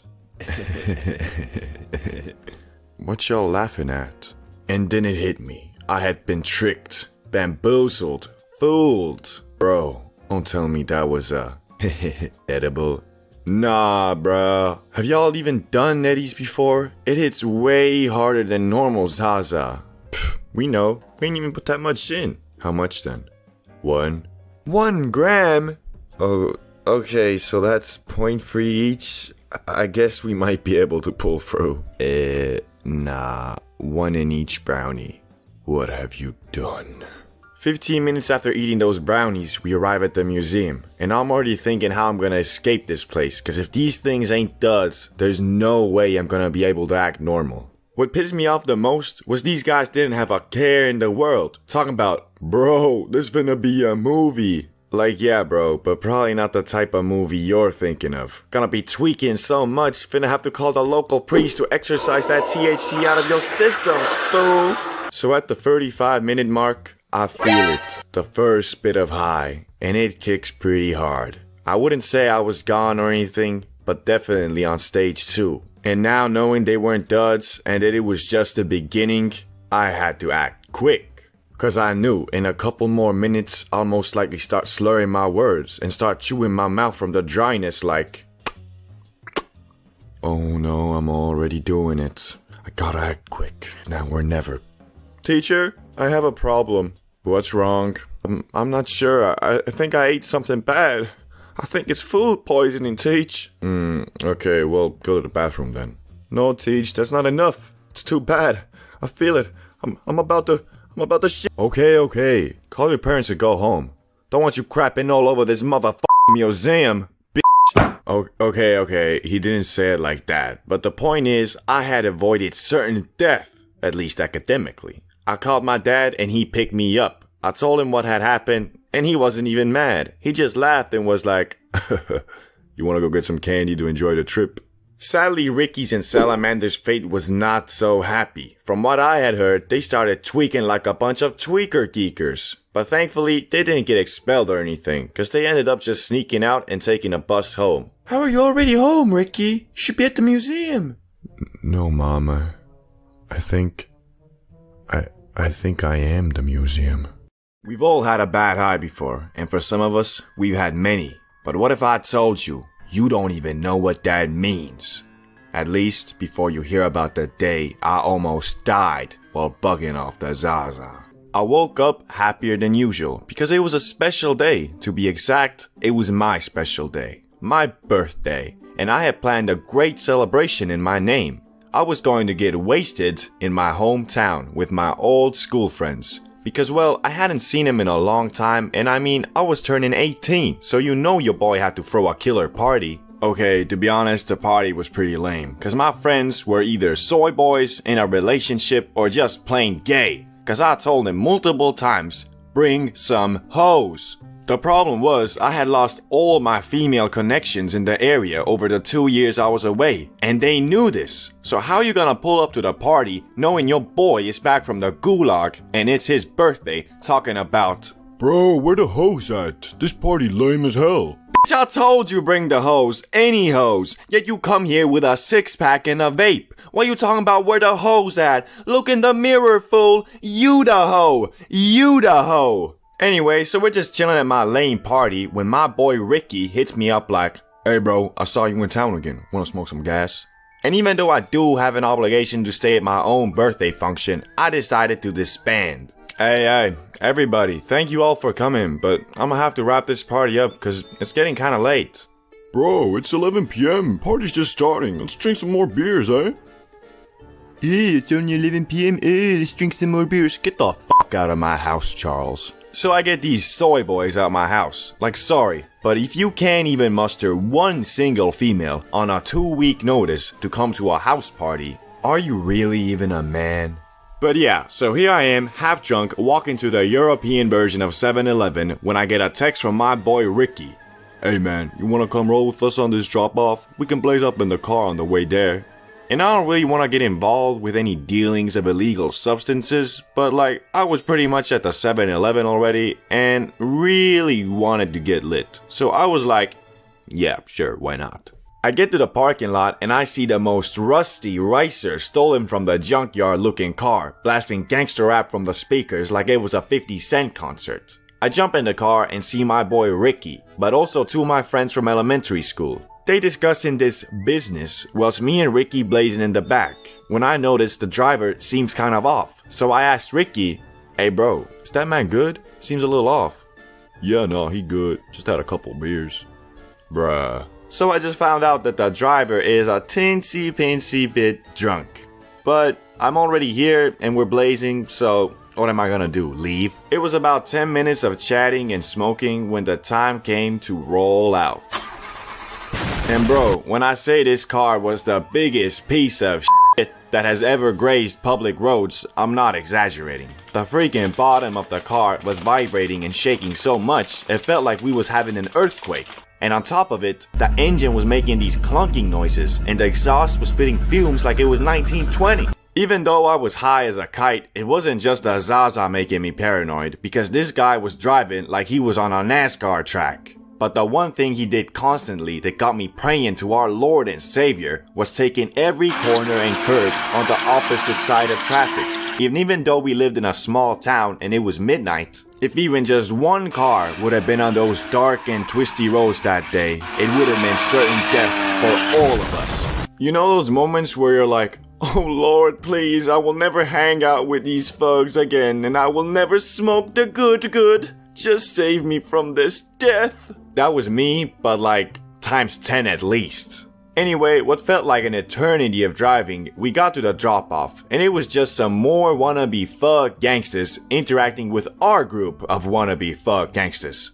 That interaction took about 10 minutes until we started driving back, and I was just praying the whole way to whoever would listen. Gandhi, Buddha, Michael Jackson, Pop Smoke, Jiraiya, anybody and everybody. Somehow we got back in one piece. Can't say the same words about the car though, cause when we pulled up to the 7-Eleven again and he turned it off, it made a weird noise, so he tried activating the shit box again and it wouldn't. So yeah, sucks for him I guess. So I say my goodbyes to the top thug gangsters of my hometown, and all I can think about is, bro, what the hell happened to my old homies? Everybody's either a soy boy or a drug dealer, no in between. Guess the moral of the story is, chase your dreams, I guess. Oh, and don't go into cars that look like they were last maintained in 1955, cause there's a good chance that this'll happen.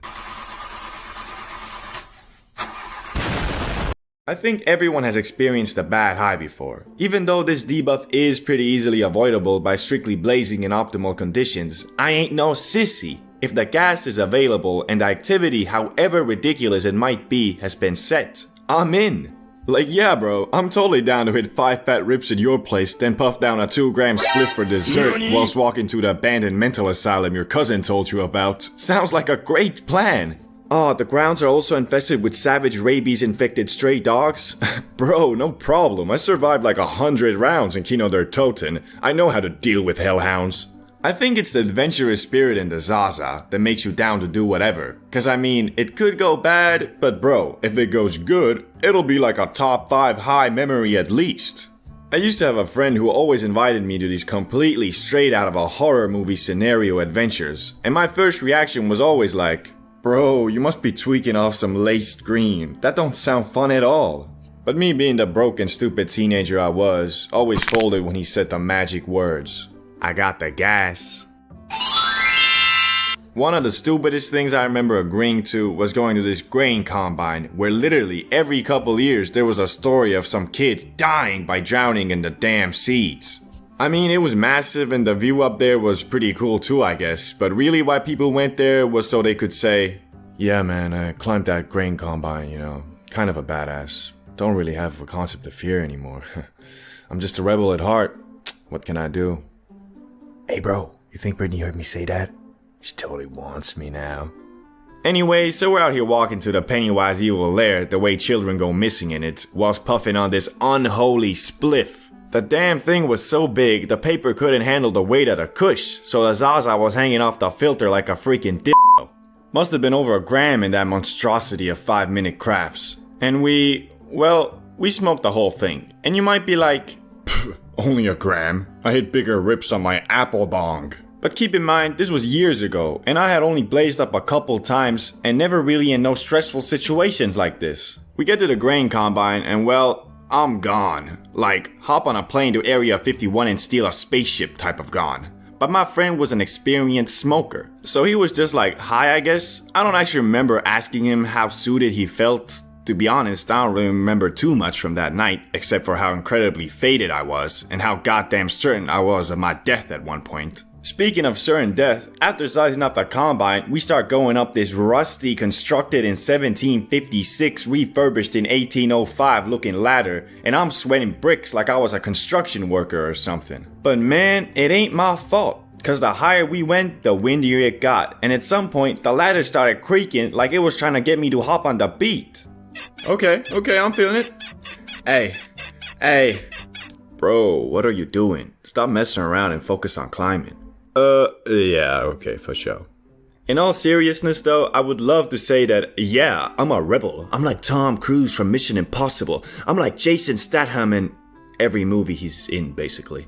But that would be lying. Cause at about 75% into the climb, I swear, I saw a freaking bolt drop from the top of the ladder. And at that point, I was like, you know what? Nah, I don't wanna die. Hey bro, where you going? I'ma go ahead and not fall to my death. I think that's pretty reasonable of me. Fool, I'll do myself. Okay, not really. He went on top of the thing and took some pictures and got down safely, but bruh, he just got lucky. His odds of survival were like 10% at best. Although after that day, Mance did get like 50% more girls, so I guess that guy was actually onto something. Anyway, once we were both down, I was like, bro, that was cool and all, but don't ever enchant me with those magic words, I got the gas. Again, I won't fall for it next time. And from that day on, I was responsible as eating vegan foods is for saving the environment. I learned nothing. Skipping class in middle school was like the forbidden activity that only the coolest of kids took part in, but in high school, that all changed. Everybody started doing it, even the dorks and weebs were like, yeah bruh, I totally skipped class yesterday. I was up all night playing Oju and Yu-Gi-Oh! With my main man Octavius. It was lit. Anyway, once you start skipping class, there's no turning back. I guess I mostly learned from my brother cause I was a real quality student until one day in 10th grade he hit me up at 10 AM on a school day like, hey yo, you wanna go to the gym? Bro, it's like 10 AM, how are your classes already over? I mean, I got like PE next and might as just go to the gym instead. But after PE, I got like math, physics, and chemistry too, I guess. But like, I don't really even listen in math class. And physics and chemistry, I just cheat on the tests. So there's no point in even going there. Can't argue with that, I guess. So that was pretty much my origin story. And after that, I wrote some stupid excuse to our class teacher like, sorry, Mr. Cranberry, I missed today's lesson because, I had a stomachache. And he pretty much answered, aight bruh. After seeing that there's no consequences to skipping class, I couldn't help myself. I was addicted. My philosophy was, if my grades are above 50% and I'm not failing, I'll keep doing it. And there's no one who can stop me. Well, at least that's how it was for 10th grade. But for 11th grade, I moved to another city to chase my dreams of becoming an NBA All-Star, and I got a new class teacher. That's pretty much the person who can excuse you from missing class if you don't know. Who was also coincidentally my coach. But I didn't let that discourage me. I knew I had to show my dominance from the very beginning if I wanted to keep skipping class daily. So first week of school, I went ahead and skipped biology twice, chemistry once, and history 3 times. And at the end of the week, I thought I was golden, cause the class teacher, my coach, had excused me from every last one. But then I get a message on my e-school mailbox, like, hello Mr. Bro, I would like to talk to you about your absences in school this week. Meet me at my office at 11 AM on Monday. Oh shit. He wasn't feeling my vibe, so to say, but at this point, I can't change, I'm too far gone. But shit, my grades are good and I just can't see any reason to go to class, cause I'm a boy genius for God's sakes. My plan was to say it like it was, so when I pulled up to his office on Monday and sat down, he hit me with the, so, I see that on Tuesday you had a stomachache, correct? And on Wednesday you had to help a lost kitten who was stuck on a tree. Yes. And then on Friday, you overslept the entire 8-hour school day? Yeah, it happens. Okay, Mr. Bro, I know that training twice a day and going to school daily is difficult, but you can't just skip classes like this. And at this point, the jig was up. I knew this man was not believing the nonsense I was trying to feed him, so all I had left was make him an offer he can't refuse. Okay, I get what you're saying, but how about this? I'ma keep doing what I'm doing, right? But I promise, if I fail even a single test, I will stop. And he didn't really give me a straight answer, but I kind of got that he agreed to my terms. So next week on Monday morning, I was feeling extra sleepy. So I decided to skip every single class I had. Just to show my dominance over the broken school system. And I didn't get in trouble, so I assumed I was golden. In reality, things weren't that simple. Over the entirety of 11th grade, he kept messing with me. But I was so firm in my beliefs that a boy genius like myself shouldn't have to go to class if he doesn't want to, and in 12th grade, he kinda just gave up and I was allowed to skip class in peace. Just for this video, I counted how many lessons I had skipped in high school and divided that by how many lessons there was in total. And I got 35%. So pretty much, if you add it all up, I skipped an entire year of high school and still graduated. If that don't make me a boy genius, I don't know what does. Everybody's first time doing edibles is always the same. First you eat them, then you wait for like 25 minutes, then you confidently proclaim, "These edibles ain't shit." And then for the next couple hours, you just drift away further and further into that. The government are reptiles, the ocean is fake, the earth is a cube, and I must slay the Ender Dragon. Tonight. In my case, my first edibles really weren't shit, cause we accidentally might have forgotten them in the oven and burnt that THC into CO2, but we didn't let that discourage us from trying again the next day. So me and my brother, still fueled by the disappointment of yesterday, wake up at 9 AM and start plotting our next move. We only have 1 gram left, so if this fails, we're pretty much screwed. One thing you might not know about making edibles is if you're throwing straight grass in the oven like we did, then be prepared for the whole house to smell like Snoop Dogg's living room. So we had to carefully time our cooking so that when our parents got home, the house wouldn't smell like the plug's car, if you know what I mean. And this time, we did everything right. And after an hour of feeling like the stoner versions of Gordon Ramsay, we held the finished product in our hands. But before we devoured the THC cookies, we decided to go to Grandma's place because she lived in the countryside and it was a beautiful day, so we thought it would be nice and chill there. Also, Grandma always is strapped way up with the candy, the cakes, the chicken, the steak. She got all the munch a man could ask for. So we're driving 20 minutes away and decide to eat them Eddies, so that by the time we're there, it should start kicking. Yet, when we arrive, we still feel nothing. We say hi to Grandma and sit down in the living room. Bro, maybe we messed him up again. Nah, I don't think so. We did everything by the recipe this time. Yeah, let's wait a little more. It's been 40 minutes though. Should be feeling something at least. Yeah, I feel you. Well, anyway, I'm gonna go take a shit. So I hop in the bathroom to empty my system real quick and I suddenly feel it. Then I hear some music coming from the living room and get intrigued. I finish my business with the toilet and go to the living room to find my brother jamming it out to some old ass radio playing some Elvis Presley or something. I wanna call him a dumbass, but I can't cause my body starts moving by itself. This music is peak, there is nothing better. Until the next old song comes on and it slaps harder than Chris Brown in 2009. I'm obviously talking about his music in 2009, not the incident with Rihanna. At some point, we had had enough of the old-timey radio, so we turned it off and sat down on the couch to discuss our next move. So, how high are you? Yeah, I'm high. Yeah, me too. Real question is, do we take the second cookie? Now, we had baked 4 edibles total, so we had 2 left. We didn't plan on eating them that day though, because from what we had heard, edibles are supposed to hit their max in like 3 hours after consumption, so obviously I answered, I think we should, bro, for science. We took the second cookies out of their folium wrapping and ate them with some milk. Then we decided to go swimming, cause shit, why not I guess. As we're walking to the pond, I suddenly think to myself, am I cold? And then it hits. I start shivering and feeling like a warm pizza roll in the freezer. I'm not supposed to be here. I can't go on, I say. I'm too cold. My brother looks at me with disappointment in his eyes like, so that's all you can take. A tinsy-pincy little edible and you get scared of the cold, eh? Now, keep in mind, this was when I was 18 and I wasn't quite the 420 god I am today, so I had this thing where if I got really high and it wasn't walk around in your boxers type of warm, I'd start overthinking that I'm cold and then I'd actually start feeling cold.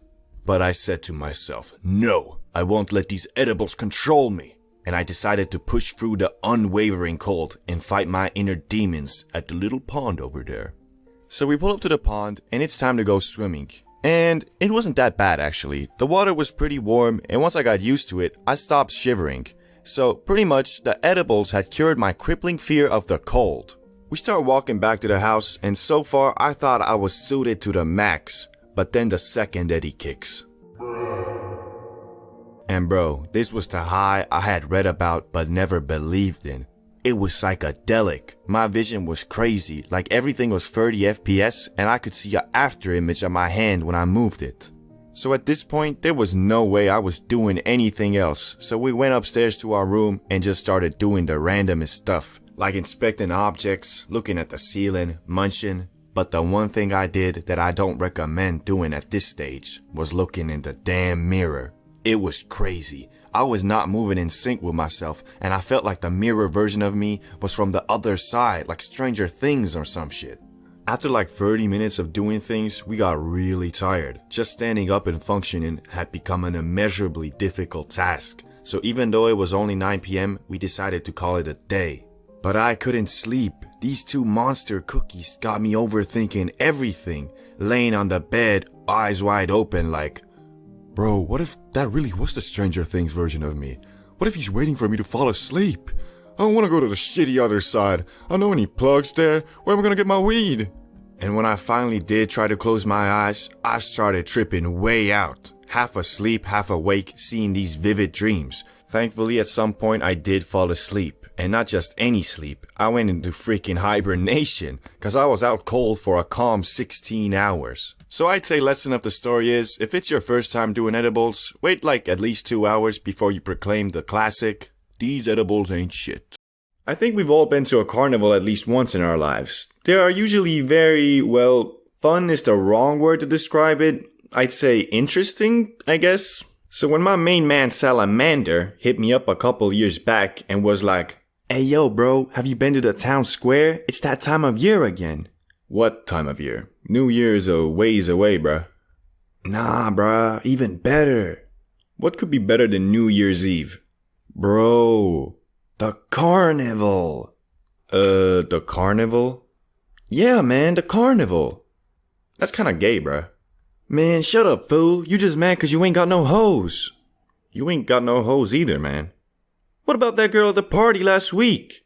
Bro, you were so wasted you ain't even remember that it was the host's mom trying to escort you out. Fool. Okay, whatever, man. You wanna come or not? Yeah, I think I'm gonna pass. Shit's a waste of money and I'm dead broke. We can get high before at my place, you know. Shit, why you ain't say that before? I'm in. I love the carnival. I've always loved the carnival, man. Salamander had kind of a funky home situation, so a lot of times he had a completely free house, which meant that getting high there was always awesome, cause there was just so much to do in that big ass house. Anyway, I pull up to his place, and if you saw my last video, you know that this man rolls the most perfect spliffs in existence, and this time was no different. Bam! Whips that big old thing out. No homo. And we puff that ganja stick till it's a stinger. Honestly, we probably smoked half the filter too, cause in high school, weed was so valuable that even when you could clearly tell there ain't no zaza left, someone was always like, hey yo bro, what you doing? There's a good 2 to 3 puffs left in that thing. I'ma hand bong it.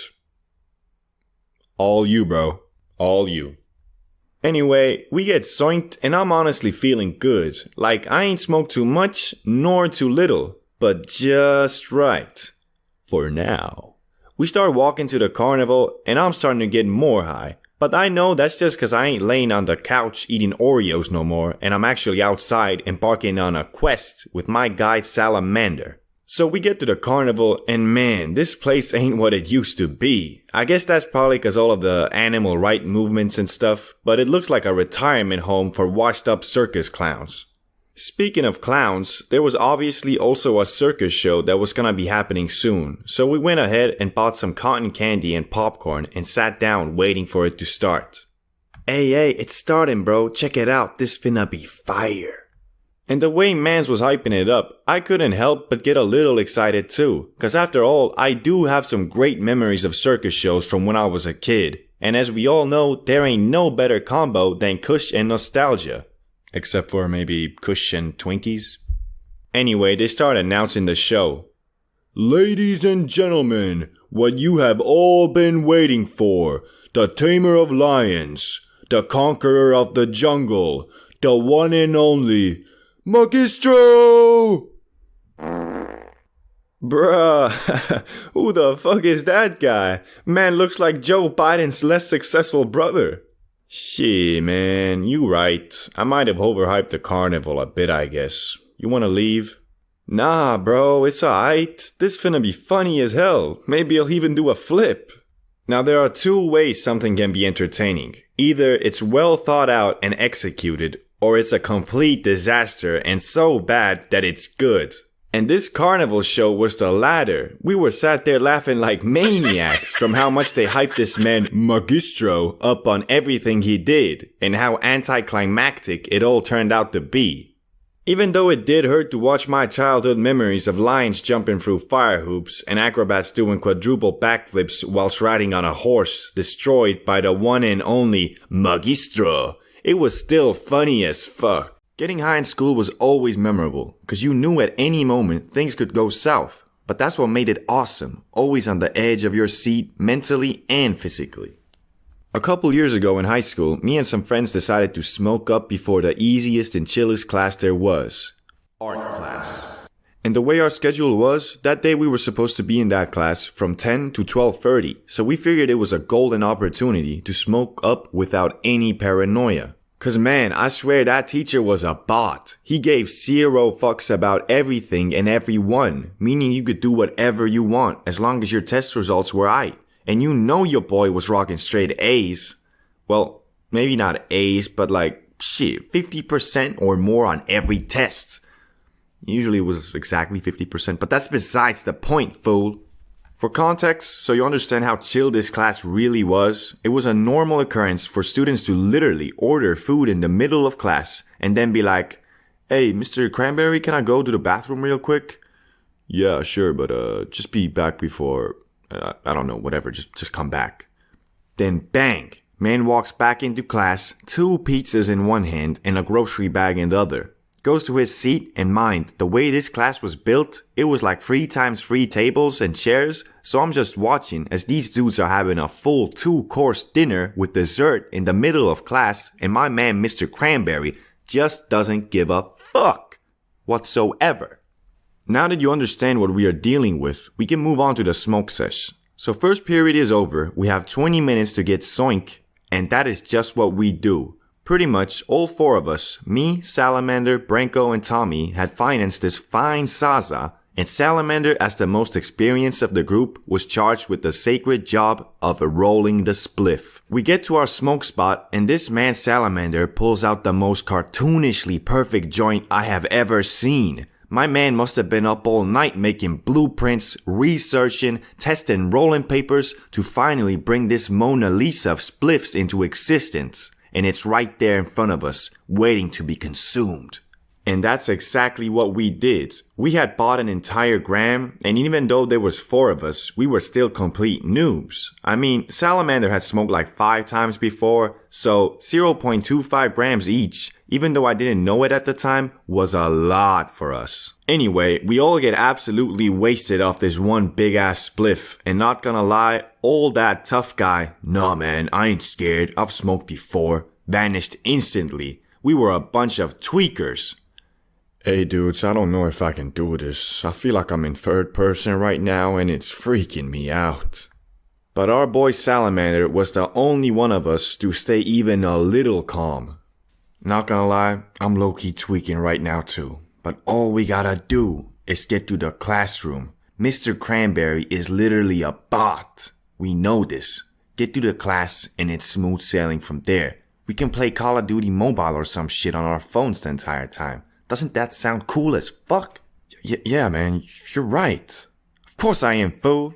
Now, we got 10 minutes left. Let's go secure some munch and hop in the safe zone, my dudes. We do a quick 5-minute grocery run, buy an M&M, sparkling water, chips, all the necessities. And after securing that munch, we go to our class. But what awaits us is not what we had hoped for. Mr. Cranberry, our main man, was still there, but there was something else that got us tweaking. The principal of the school was doing one of those checkup things. so she was sitting in the back of the class observing the entire lesson. We were walking to our seats when she was like, Hey yo, where the fuck y'all going? Nah, she ain't say that, but she said something like, Hey boys, you look really tired. Your eyes are like really baggy as well. What have you been doing? Were you up all night? Shit, what do we say? I don't know. I think she suspects us. Man, I'm gonna go to jail. I don't wanna, Mama. I don't wanna. When out of nowhere, Yes, Miss Crumblebottom, you got us. We stayed up all night studying for today's chemistry tests. We know we should have studied a little bit every day instead of cramming it all into one night, but you know us, Miss Crumblebottom. We're a bunch of procrastinators. What? What the fuck? This man Salamander turned into James Bond. Man was smoother than Michael Jackson, with the English vocabulary as his weapon and the combined will of all four of us Soink Musketeers. He somehow talked us out of that situation with Miss Crumblebottom, thinking better of us. She giggled and was like, "Oh, you boys, can't be mad at you for studying now, can I? Just get to your seats and don't let this chemistry test distract you from the lesson at hand." "Yes, Miss Crumblebottom, we won't."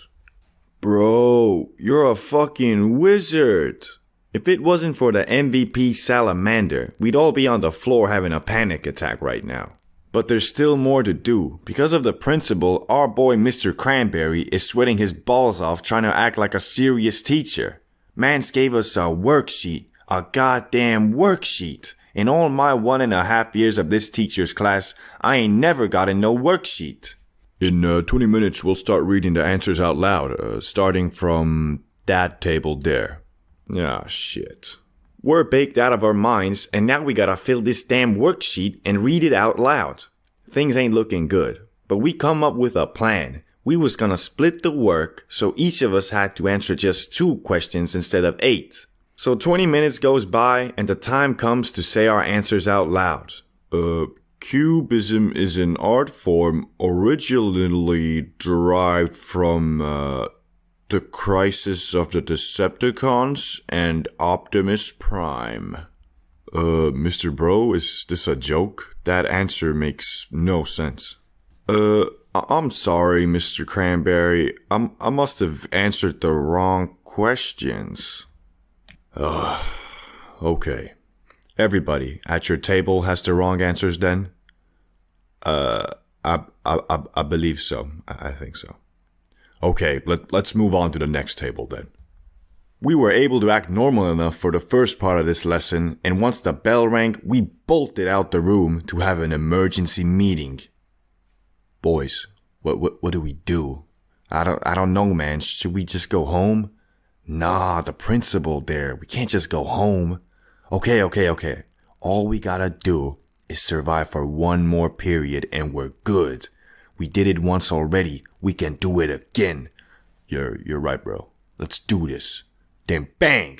We walked in the classroom with the confidence of our top G Salamander, and Miss Crumblebottom was nowhere to be seen. So we asked the students in the class, and they said that she had left to observe another class. We were back in heaven. Mr. Cranberry was as chill as a sloth again, and we had an entire period of fun ahead of us. We ended up playing Call of Duty Mobile and munching on our snacks the entire time, and it was fun as fuh, especially because we really felt like we had gone through a war, and that we deserved this leisure time. Once the lesson ended, we were feeling a lot less high as well, so we weren't tweaking at all about our next classes. Ended up finishing the day, going home, and nobody suspected a thing. Sometimes you do stuff that you shouldn't do, or at least you thought you shouldn't do, like mixing a mega pack of magic mushrooms with a ton of ultra-fine Amsterdam zaza. But I'll be damned if I was gonna give up on my one chance of pushing the limits of wonder and end up being some grumpy old man talking about what could have been. When I was your age. Shut up, Grandpa. When you was my age, you was a scarf knitting, romance watching, Toyota Prius driving, zero host getting pussy. Now shut up and give me my $20 birthday money, you fool. Anyway, so it begins with me and my brother in Amsterdam, yet again. It's our last day there and we're looking to end this trip off with a bang. We stumbled into one of those magic stores that sold all of these crazy substances, literally shelves stocked with little vials of liquid that had specific effects comparable to every drug you can think of. But we had our eyes set on something a little more natural, a little more psychedelic. A mega pack of Space Hawaiians. We grabbed those shrooms and brought them up to the counter, feeling like some kids at a toy store buying their first Beyblades. So, how much should we take? All of it? What's the trip like? Cool. Anything else we should know? Don't be a pussy, I guess. Can we mix this with the zaza? No, do not mix it with the zaza. Okay. Jeez, can't be that bad. Okay. Well, if you want to end up like that guy, be my guest. But no, you were warned. So anyway, we got the shrooms and left the store. But after what that guy said, I was low-key scared of these things. And on our way to the hotel, I started Googling like a machine. Reading every forum post about mixing shrooms and weed. And well, I'd say about 80% said not to do it. But man, the other 20% were hyping it up like crazy. Saying that it was the coolest experience they've ever had. And how you become one with the universe or some shit. We got to the hotel and instantly downed those Space Hawaiians. And started waiting for it to kick. Hey, is it hitting it? Nah, not yet. You feel anything? Nah, still nothing. Then bang! Bruh, I'm feeling it. Yeah, boy. We started doing the usual mushroom things, like looking at stuff, thinking about stuff, talking about stuff. But after a while, we got the genius idea to go to the red light district. If you don't know what that is, well, it's pretty much a street full of sex workers lined up trying to get you to come pay for that sloppy toppy 5,000. We went outside and brought our massive joint with us and started walking to where the hoe's at, literally, and start puffing that hash. Mind that we are already completely shroomed up, so I'm a little worried about what this gonna do to us. It's either gonna be cool as fuck or not so cool. So by the time we arrived at our destination, we had smoked that spliff to non-existence, and man, I was high. I was so high that I thought I was in a fucking cartoon. Like actually, the world didn't look how it usually looked.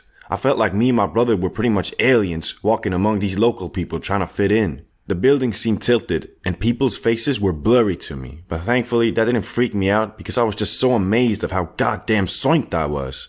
At some point I started really feeling my brain. Like not just a piece of meat in my skull, but the neurons that were constantly firing off. Meaning if I thought about moving my hand, I could feel my brain sending out the signal and how the electric pulse traveled through my body into my hand. So basically what I'm saying is, I felt like I was actually controlling this giant piece of meat that is my body like a goddamn mech suit. Anyway, what made this whole experience so trippy was the things we saw. The sex workers in the district were sitting or standing right behind these big windows and always had a red light to signal that they're here for business. But they seemed more like dolls than humans. They all looked the same. Giant fake lips, face painted with tons of makeup, and these skimpy ass dresses. Not gonna lie bro, it was low key freaking us out. Cause every time you walked past one of them, they looked at you, staring with those doll eyes, waiting for you to come closer so they can suck out your soul. Nah, they don't actually do that, but you know, that's the type of stuff you might believe if you mix cannabis with shrooms. We ended up walking around for like 1.5 hours until we got tired and went back to the hotel. But bro, those 1.5 hours, I swear, I was not on planet Earth. That mixture must have teleported me to the amazing world of Gumball universe or some shit, cause no way the things I felt and saw were of this world. But overall, we didn't freak out or have a bad trip or anything, so I'd rate this trip a 10 out of 10. Cause we had no issues really. After getting back to the hotel, we had the usual munchies and sleepiness. So really, that kush helped us out. Cause my experience with shrooms until this point was they don't let you sleep. But thanks to that fine natural grass, I slept like a baby. High school functions are one of the uniquest party experiences I've ever had. Once high school is over, people be getting their own apartments or dorms and you can throw a party pretty much whenever. But man, in high school, if you threw a killer party, you were the man. Plus now that I think about it, I don't remember going to a high school function and not having fun. This one time, I was just chilling with the boys when suddenly one of them was like, "Hey yo, you guys wanna go to Mary's party? I can totally get you in." Now, I got two options, stay chilling or go to some random girl's party that I've only ever seen in the cafeteria eating a grilled cheese sandwich. Pretty much, I don't know the girl or really anyone at the party, so the obvious choice is to stay chilling, right? But here's the catch, I'm in high school and there's one thing that completely controls me. The fear of missing out. So I end up answering something like, "Yeah man, sure, but you sure she cool with us coming?" And he's like, Yeah, man, I got everything sorted out. You ain't gotta worry about nothing. Now, we walk into the party, and I'm trying to figure out how I'm gonna make friends with these strangers that I'm gonna see every day at school afterwards, when the friend that invited us is like, "Hey yo, just so you know, I ain't telling you guys we're coming, but she'll let you in for sure." Bro. So now I'm even more anxious, cause I'm going to a party uninvited, pretty much having to force myself in, plus I got like 0 people to talk to, except for my 2 friends of course. But you know, cause I already got a few drinks in me to prep for the party, I feel like I have to go, cause I don't wanna go home half drunk at like 10 PM looking like a straight fool. After what felt like an hour of walking, we arrive at the party, and not to my surprise, turns out our friend barely talked himself in. Now the other person I was with pretty much gave up instantly, so now I'm here alone, looking like a total dork, standing in front of the door trying to convince this random chick Mary, playing mind games with her, trying to put certain words in the correct order so her brain thinks it's actually a good idea to let me in. Unfortunately, that seemed like an impossible mission, cause I could see that there was just way too many people already in her house, and the place was probably being ransacked by drunk and horny cavemen as we spoke. So I'm trying to convince her for a good 2 minutes, and she ain't folding. But then I figured it out, the perfect configuration of words. "Hey, how about I help you clean everything up tomorrow? All you gotta do is let me join the party." And she's like, "I bet, but you better not be lying." "Yeah, of course, fool, who you think I am?" I finally get in the function, and the first thing I think to do is look for my friend, cause maybe he can introduce me to some of his homies here and get the ball rolling. Unfortunately, for me, that man was spitting game hard to this one chick, and I didn't want to cockblock him, so I just kind of slid my own way. After that, I'm thinking that I'm pretty screwed, because there's no natural way anymore for me to get the social ball rolling. But thankfully, me being the giga chat I am, a group of girls just kind of came to talk to me, and I now had a couple function friends. Turns out, these girls were friends with the chick my friend was trying to get, so we ended up spending most of the party with them. Plus, since we were like a group of 6 with us and 4 girls, everybody else was coming to join the convos too. There was this one guy though who was kind of annoying, cause he was the stereotypical drunk saying stuff like, "Man, I love you. You like my best friend, bro." Even though we had just met, and to be honest, I ain't feeling the same, cause he was holding me back from enjoying the party by constantly following me around like a stray dog. But overall, it was a pretty baller night out, and I ended up helping that girl Mary in the morning, and she promised that she'll invite me to all her future parties. Oh yeah.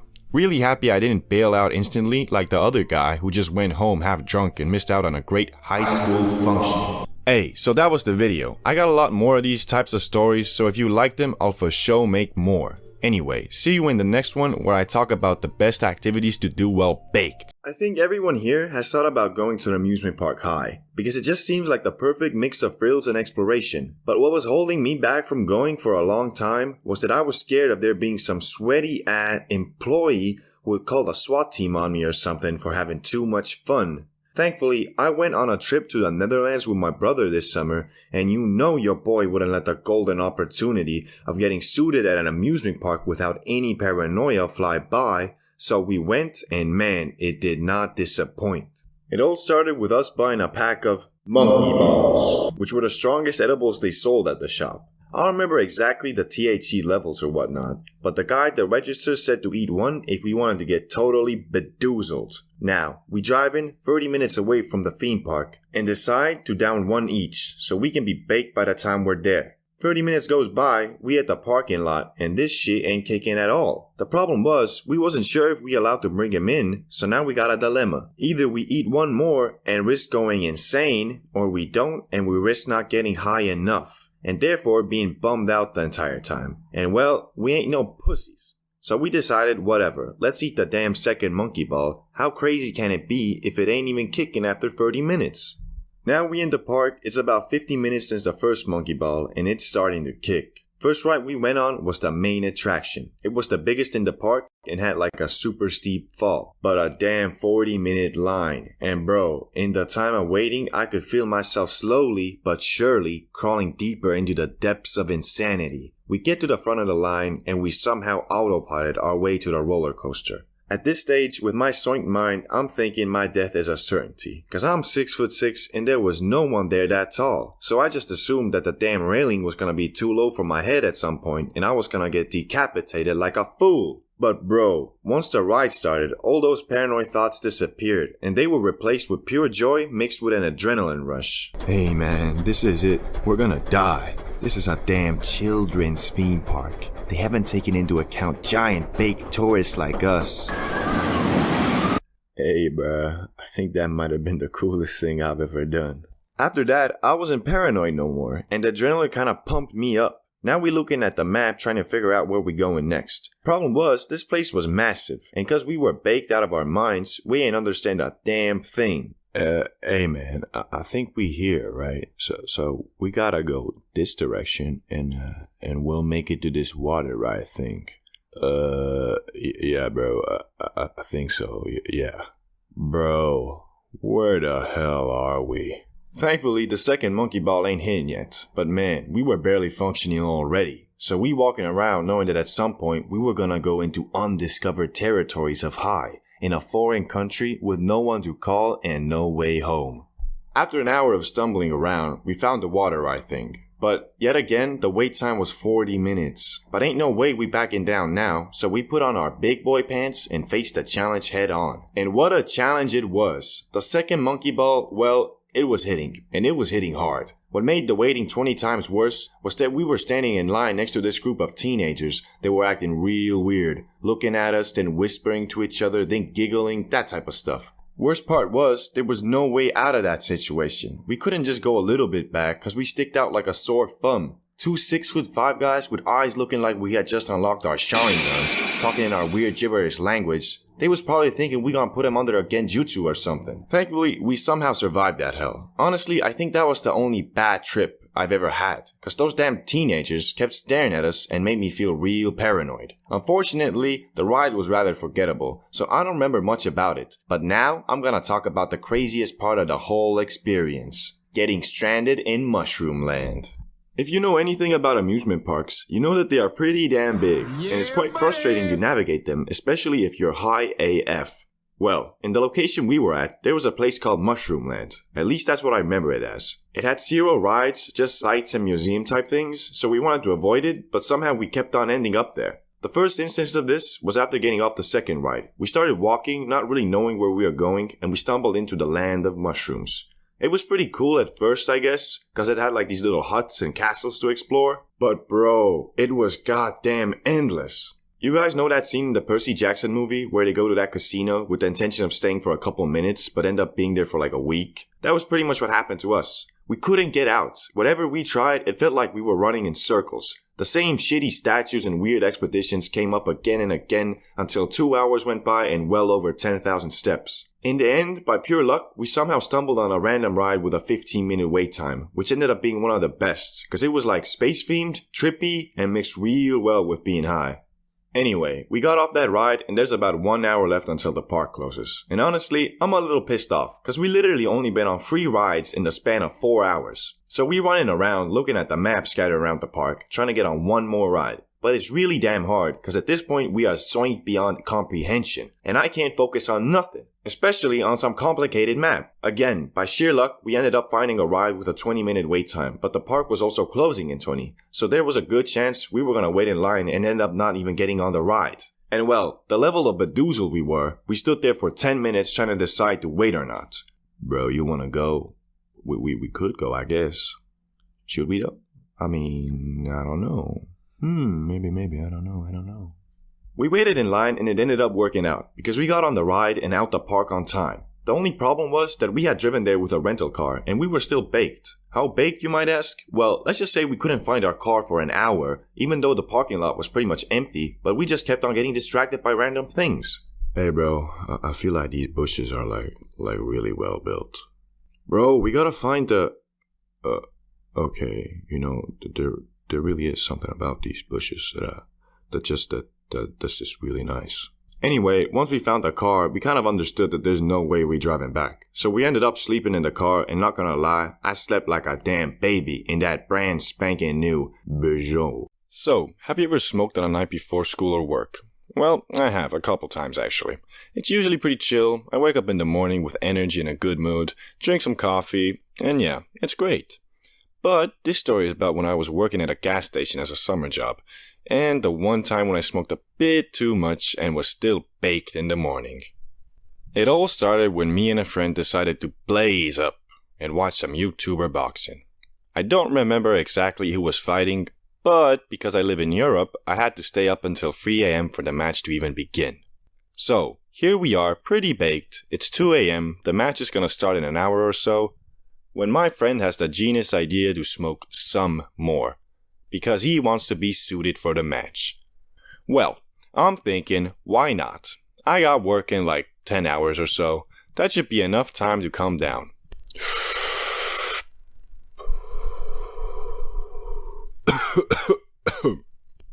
After doing the hit, I was pretty gone. But I wasn't freaking out or anything. I was still confident in my assessment that I'll be fine in the morning. So we watch the fight, everything is chill, and I go to sleep about 5:30 a.m., giving me a whopping 6 hours of sleep, which is fine. But when the alarm rang in the morning and I got up, well, let's just say I wasn't sober. Hell, I wasn't even high. I was still baked. At this point, I was a little worried. Not just because I had work in an hour, but because my shift was with two of the most try-hard gas station employees I've ever seen in my life. And well, I knew if they understood I was high, they'd 100% report me to the manager.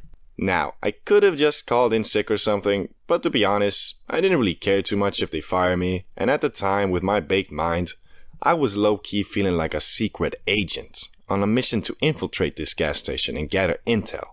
So I ended up going. I arrived about 3 minutes late. Not a big deal, right? I swear, the second I walked in that door, those two tryhards were eyeballing me, like I was trying to rob the place or something. Anyway, I walked past them and said hello, and it seemed to me like I was in the clear. One of them said something like, "Hello, sleepyhead." I don't know, to be honest, I was 100% concentrating on acting natural, so I don't remember much about any social interactions I had that day. But yeah, I was on cooking duty that night, meaning I was making the fast food while the others were checking up customers and stocking shelves and whatnot. Also, because I was still pretty high at this point, in my mind I was a Michelin star decorated master chef, making these hamburgers, hot dogs and fries, putting my blood, sweat and tears into them. And I swear, people were loving the food I was making.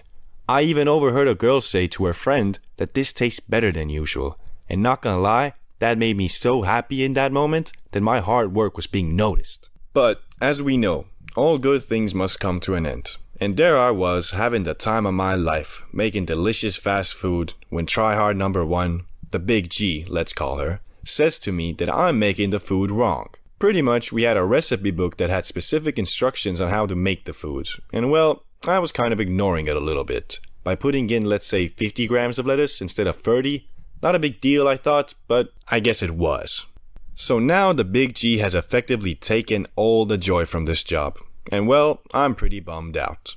As a way to be a little prick, I decided I'm going to make the food all slow-like. And not gonna lie, I got enjoyment from watching the big G having to suck up to customers because their orders were taking so long. And when the big G told me to make the food faster, I just told her I don't know how to make it correctly and fast. So she had two options. Let me make it my way or the slow way. And well, she decided my way. So I ended up making food for the entire day, and it was pretty fun. Obviously, after like 3 or 4 hours, I was pretty much normal again, so yeah. That was my high at work story. It probably wasn't as crazy as you might have thought, but it sure was a pretty cool experience for me.